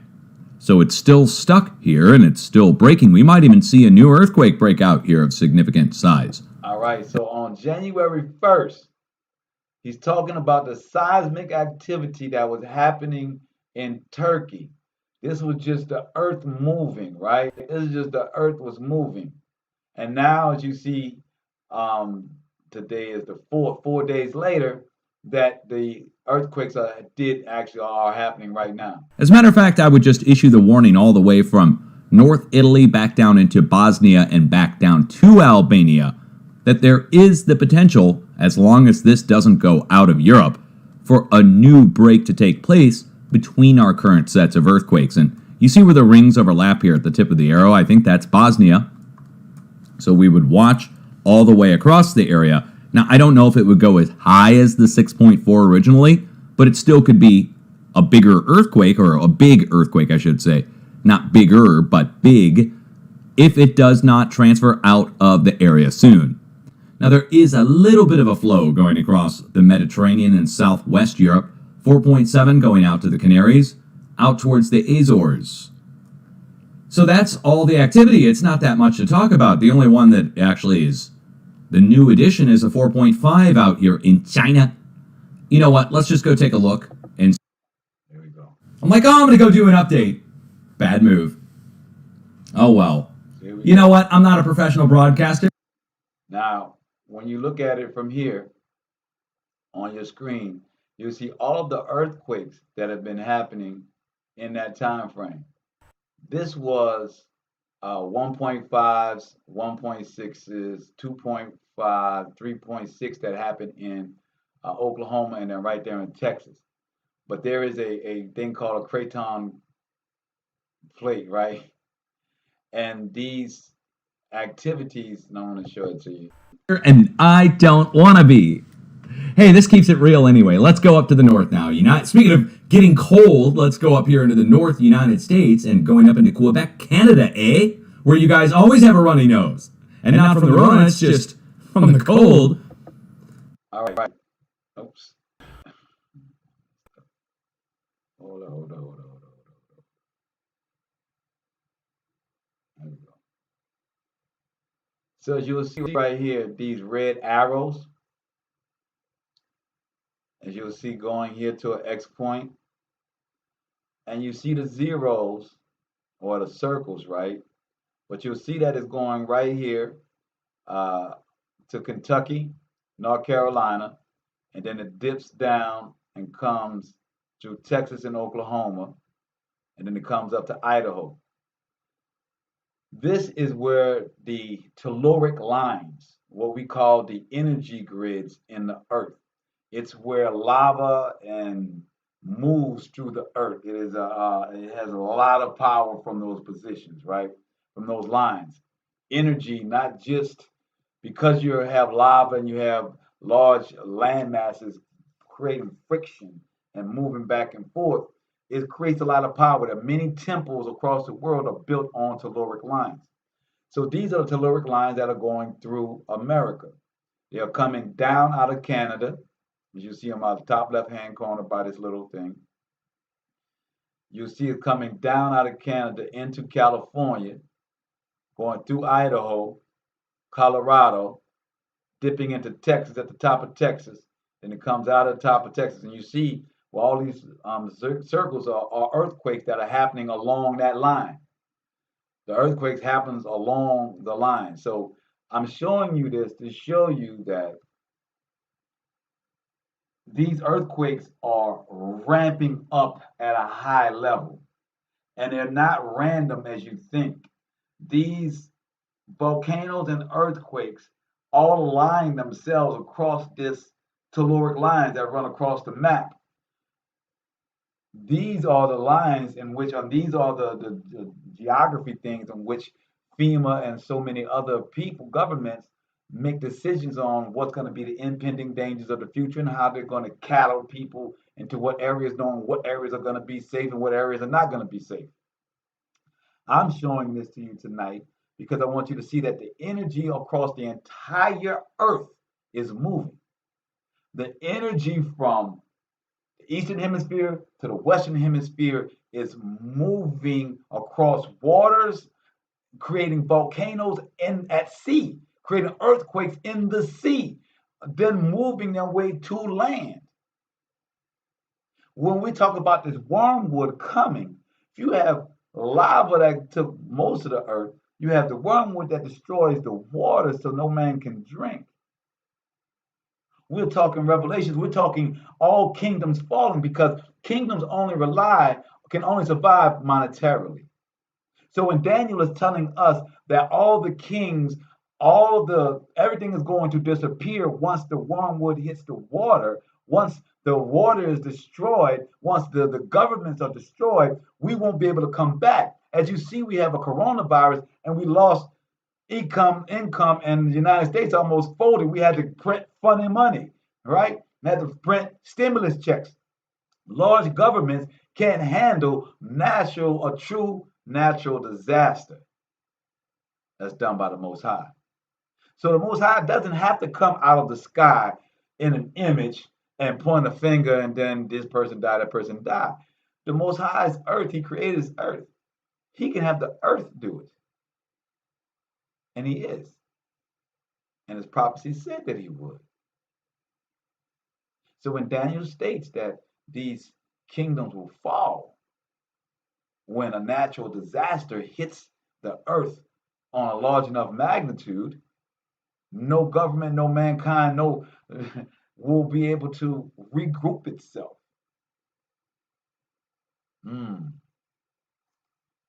Check that out in 30 minutes, that Dutch Science. You can catch the update on what has happened today because, like you said, so much has happened today. Not only did you have all these earthquakes and the earth moving and volcanoes popping, you got the stupid pundits on TV talking about some phone call of this dude trying to bribe somebody when he's already done it once before. Everybody's talking about it as if this is some new news. This is a distraction for you not to see that these prophecies are coming to fruition. I want to give Chanel a big shout out too. I'm going to do that after the prayer. So here we say, verse 100, Psalms 100. It says, all men exhorted to praise the Most High. A psalm of praise. Make a joyful noise unto the Most High, all ye lands. All ye lands. Serve the Most High with gladness. Come before his presence with singing. Serve the Most High with gladness. So, what is the title of the show tonight? Esther, I know you're getting a big kick out of this right now, but the title of the show is How to Serve in Captivity, right? So it says, serve the Most High with gladness and come before his presence with singing. Know ye that the Most High, he is the Most. Know ye that the Alahaya Shor Alahaya is the Most High. It is he that hath made us, and not we ourselves. We are his people and the sheep of his pasture. Enter into his gates with thanksgiving and into his courts with praise. Be thankful unto him and bless his name. When we say that the Most High owns all things, when Daniel is in the gates of Nebuchadnezzar, that's the Most High's gates. When you're in the gates of the United States, it's the Most High's gates. But are you acting like the Persians? Are you acting like the United States? Or are you acting like Daniel? Are you serving with gladness? Serving means laws, statutes, and commandments. You're walking that walk. That's how we serve. It says serving with gladness. And before his presence, we are singing. We are rejoicing for our covering. Know ye that the Most High, he is Shaddai, the Almighty. It is he that hath made us and not We ourselves, we are his people and the sheep of his pasture. Into enter into his gates with thanksgiving and into his courts with praise. Be thankful unto him and bless his name. For the most high is good. His mercy, his mercy, his mercy, everlasting, and his truth endureth to all generations. So the truth of Daniel in 630 BC. Oh, Daphne, I'm so happy that you tuned in with us tonight, Queen. I see my brother Big Joe is in the building. As we read this Psalms 100 and Daphne, I wish that you could have saw this whole one, Daphne. I wish that you go back and check it after we finished it, and you can go on YouTube as well. But the same thing that you and I were talking about, Daphne, is what happened in Daniel. Daniel was brought into great lows. He was brought into captivity. That Ezekiel and Daniel lived at the same time within captivity, and Ezekiel was caught in the camps with everybody in the streets, and Daniel was in the courts with Nebuchadnezzar. They both served the Most High in that time by being rejoicing in his name, standing on his laws, statutes, and commandments. And in Daniel, Daphne, in Daniel, he didn't realize at his most troublesome time when the guards was about to kill him, that the Most High had already made a plate for him. He'd already brought Chaldeans. He already brought sorcerers to the table that could not answer his question. And he made a decree. The king made a decree and said, since if you can't read it, then you die. If you can read it, then I make you great in this kingdom. Daniel had no idea. All Daniel knows is that he's following the laws, statutes, and commandments. All Daniel knows that he's in prison and captivity. He's surrounded by nothing but iniquity. And then he gets the call that everybody's about to die, just like we may get the call about this vaccine. Just like we may get the call that we've been invaded. Just like we may get the call that all of a sudden aliens then came out the sky. Maybe we get the call that police then swooped us up out of our houses. Daniel got the call that he was going to be put to death unless he could read a dream that nobody had heard, unless he could read a dream that no man heard. And in Daniel, in that moment, my love, he did not think about anything else but the grace and mercy of the Most High that had got him to that point. He didn't say, okay, let's make up a dream. He didn't say, let's come up with some flam flam. He said he grabbed his brothers to pray with him. And in their prayers, being a bad Negro, Shadrach, or Meshach, neither one of them got the dream. Daniel got the dream. And when Daniel went before the king to save everybody's life, Jew and Gentile, Hebrew and all others, and all others, he didn't even know as he's being brought to the king that he's being brought to his coronation. He's being brought to his glory. And what does he have in his mouth? Nothing but the praise and the glory of the Most High. And when the king dropped to his knees to praise him, he said before that, before he even told him the dream, he said, I'm not telling you this dream because I got more wisdom than anybody else. Nah, that ain't why I'm telling you. I'm telling you because I am here for all of us to learn, for all of us to get the salvation and the glory and the grace of the Most High. When we are going into our captivity, when Jeremiah 30 pokes you in your life, when the pitchfork of the devil pokes you in your life, understand that what got you there is what's going to get you out of there. It ain't the other way around. So as we read Psalms 100, after understanding the title of the show is How to Serve in Captivity. In Nebuchadnezzar, in Daniel's dream, it says that we are in captivity until the rock hits the foot with iron and miry clay. Daniel was in captivity, but yet he was brought to the gate of the king and was treated as a king. And his boys ran the whole province, ruled Babylon.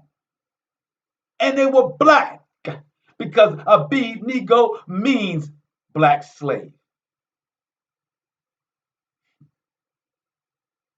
So it's saying that a slave, a nobody, a nothing that follows the Most High will be that house set on a hill.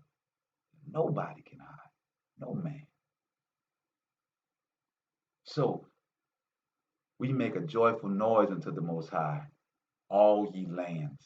We serve the Most High with gladness before. We serve the Most High with gladness. Come before his presence with singing. Know ye that the Most High is Allahaya Shur Allahaya Shaddai, the Almighty. It is he that had made us, and not we ourselves. We are his people and the sheep of his pasture. I like to say the inheritance. I go with sheep though. I'm good with that because I'm in his pasture. Enter into his gates with thanksgiving and into his courts with praise. Be thankful unto him and bless his name. And I cannot stress on this verse of 4 when it says give thanks when we are brought into his courts.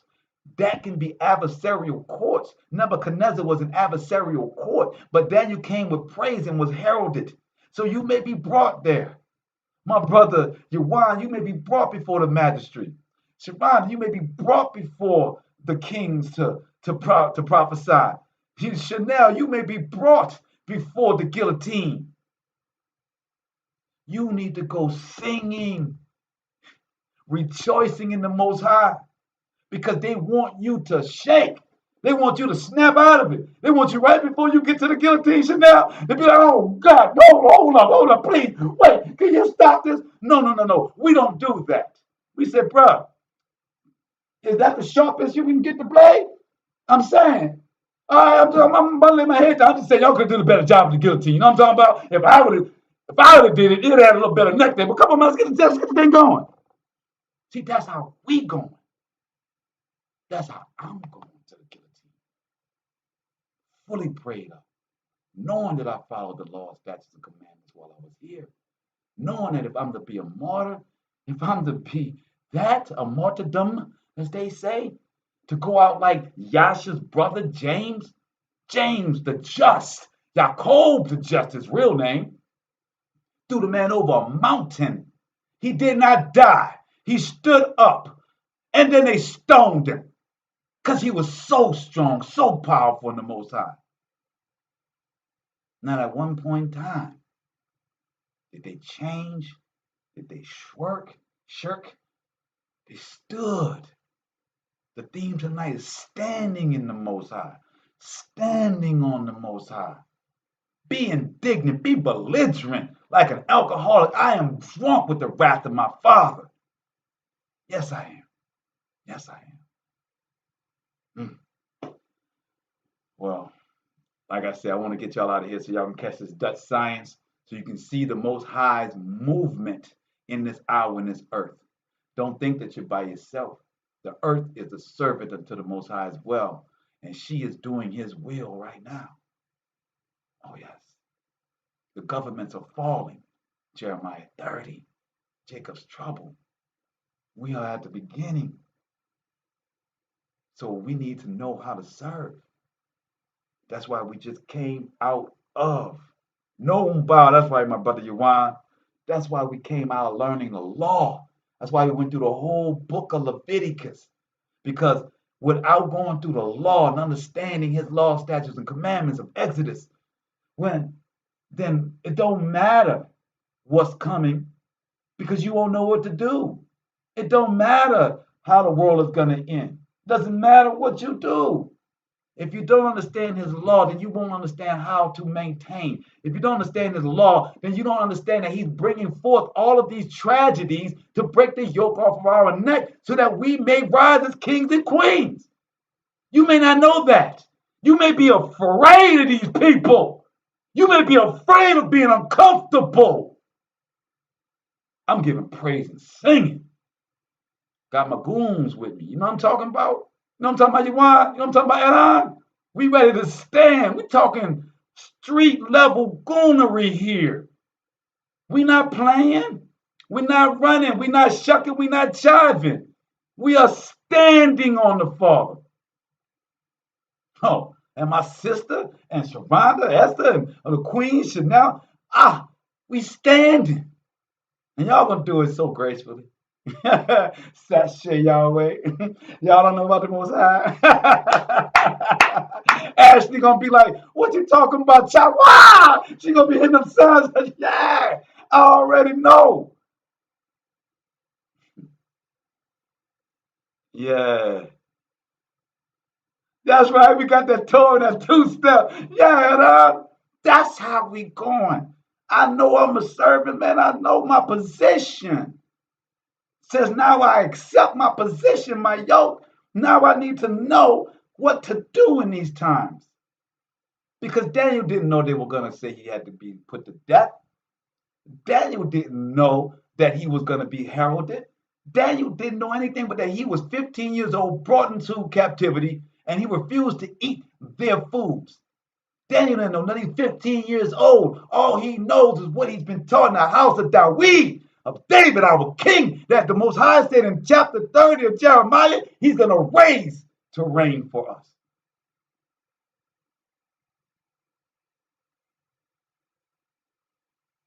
Yeah, I went through Daniel slow, just like we went through Leviticus slow.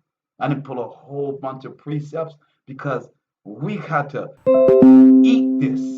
We got to chew this food. We got to swallow this.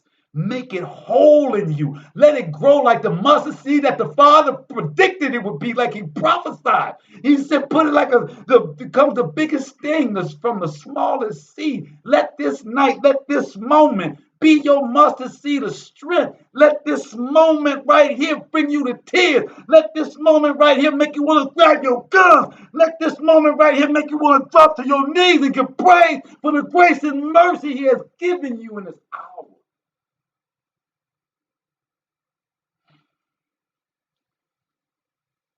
That's where we should be at right now. And I'm talking like with a real big chest out, big old spirit, chihuahua, big old spirit. That's where we need to be. Your spirit is greater than you. Your flesh is to resemble humble and meekness, because we shall inherit the earth. But your spirit that you need in order to be meek, in order to be humble, you need a big old spirit to calm you down when you want to fight the world, when you want to break out your chains before it's time. When you need that patience and understanding, when you're confused, when you're getting hit from every which way in this world, you got to know that your spirit is thugging for you, that it's praying harder than you can even come out your mouth. You got to get to where your spirit is on 24/7 deck, praying and giving praise to the Most High. Yes, I'm talking to you. Yes, we're doing business, but I'm giving praise in the back of my mind. I got a second conversation going the whole time I'm talking to any human being.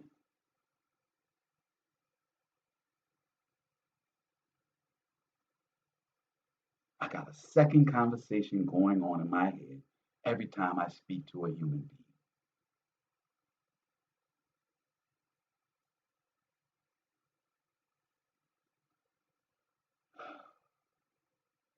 Give praise. It's due. It's due. It's honor. It's due. We have gone astray too long as his children and drank of the fornication of the daughter of Babylon. We have drank of the fornication of false gods for too long. Our Father deserves the honor, the praise, and the glory. He does. He does. That's right, my brother. We stay calm and walk it down. That's right. All praises. I'm going to leave y'all on that tonight, man, because we all, you know what? We need to play some music.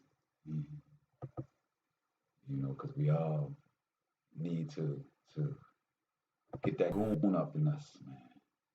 We need to get that spirit up. Beaters on they two belt, they keep a hammer. Yeah, I'm strapped with a strap, a pocket for and the cannon. See this music, it be seasoned, so these demons, they be salty. Living wild to be like dope, methamphetamines mixed with coffee. I bring things to the Godfather. I be stacking currency from earner to capo. Listen, you might have heard of me. I go by many names, but today they call me Simba. Down to leave a deadly scar on the face of a pretender. I'm on the corner with the rocks and the brethren with the glocks, with the weed and the shake when the trunk goes knock. On the corner with the shouties and the players with the band. Sell them sisters a CD, let her higher, make them dance. Candy dry bones live, me and my real make their heartbeat. On the corner where there's coma, when we leave they are not asleep. We moving like God's speed. I feel like a God be, cause I follow laws. I look at y'all like who can judge me. Most bruised are scared to touch the streets. The highways and byways is where your J can find me. With 12 tribes behind me, they ain't woke yet, but soon they might be. And when they wake, I pray they wake up with the faith that's ×3. So got work for the dirt cheap, water whip for the thirsty, a vest and a strap and the highest heads round about me. In the country, in the burbs, in the hood that ain't mine. So some garments for a bargain, so you know I keeps mine. Cause I be on the corner where them goons, they be spraying it. They be spraying it. They be spraying it. I be on the corner where them goons, they be spraying it. They be spraying it. They be spraying it. Work it, work it, work it, work it, work it, work it. I be on the corner where them goons, they be spraying it. Work it, work it, work it, spraying it. I be on the corner with the goon, where they spraying it. You gotta really think for your move. I'm just speaking back. The next homicide could be you. Ain't taking back. Cause I be on the corner where them goon, they be spraying it. He the best, no Kelly, keep both my feet belly. So I'ma pick a higher like a ballad, it just scroll like a salad. My soul was sold to the streets, but now a higher beat. He told me all the mysteries that I know, so I go, yeah, using these rhymes to the hood, sit in a song. God's will, there you go. Serve another God, no, it'll be your woe. Stop being a hoe, my life I owe. Too quiet, loud, spare, not a shot. He will be playing with the scripture like a game. They read them, but they not in love with it. It is a shame. And nowhere in the script, but they doctorate. It's all in your face. I beseech you to cease you from following, before you end up in the flame. Don't up in the flames, turn your course and chain. Be baptized, become a new thing. See, I be on the block where they go bang bang, bringing good to evil people. Yin yang, that they may obtain life and hope for the day that we reign. Beware living, yo, these boys is insane. Yeah, you teaching, but your preachers in vain.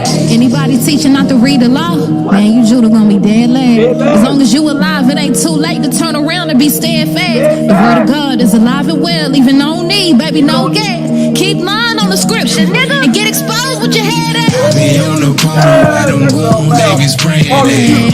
They be spraying it. They be spraying it. I be on the corner where them goons, they be spraying it.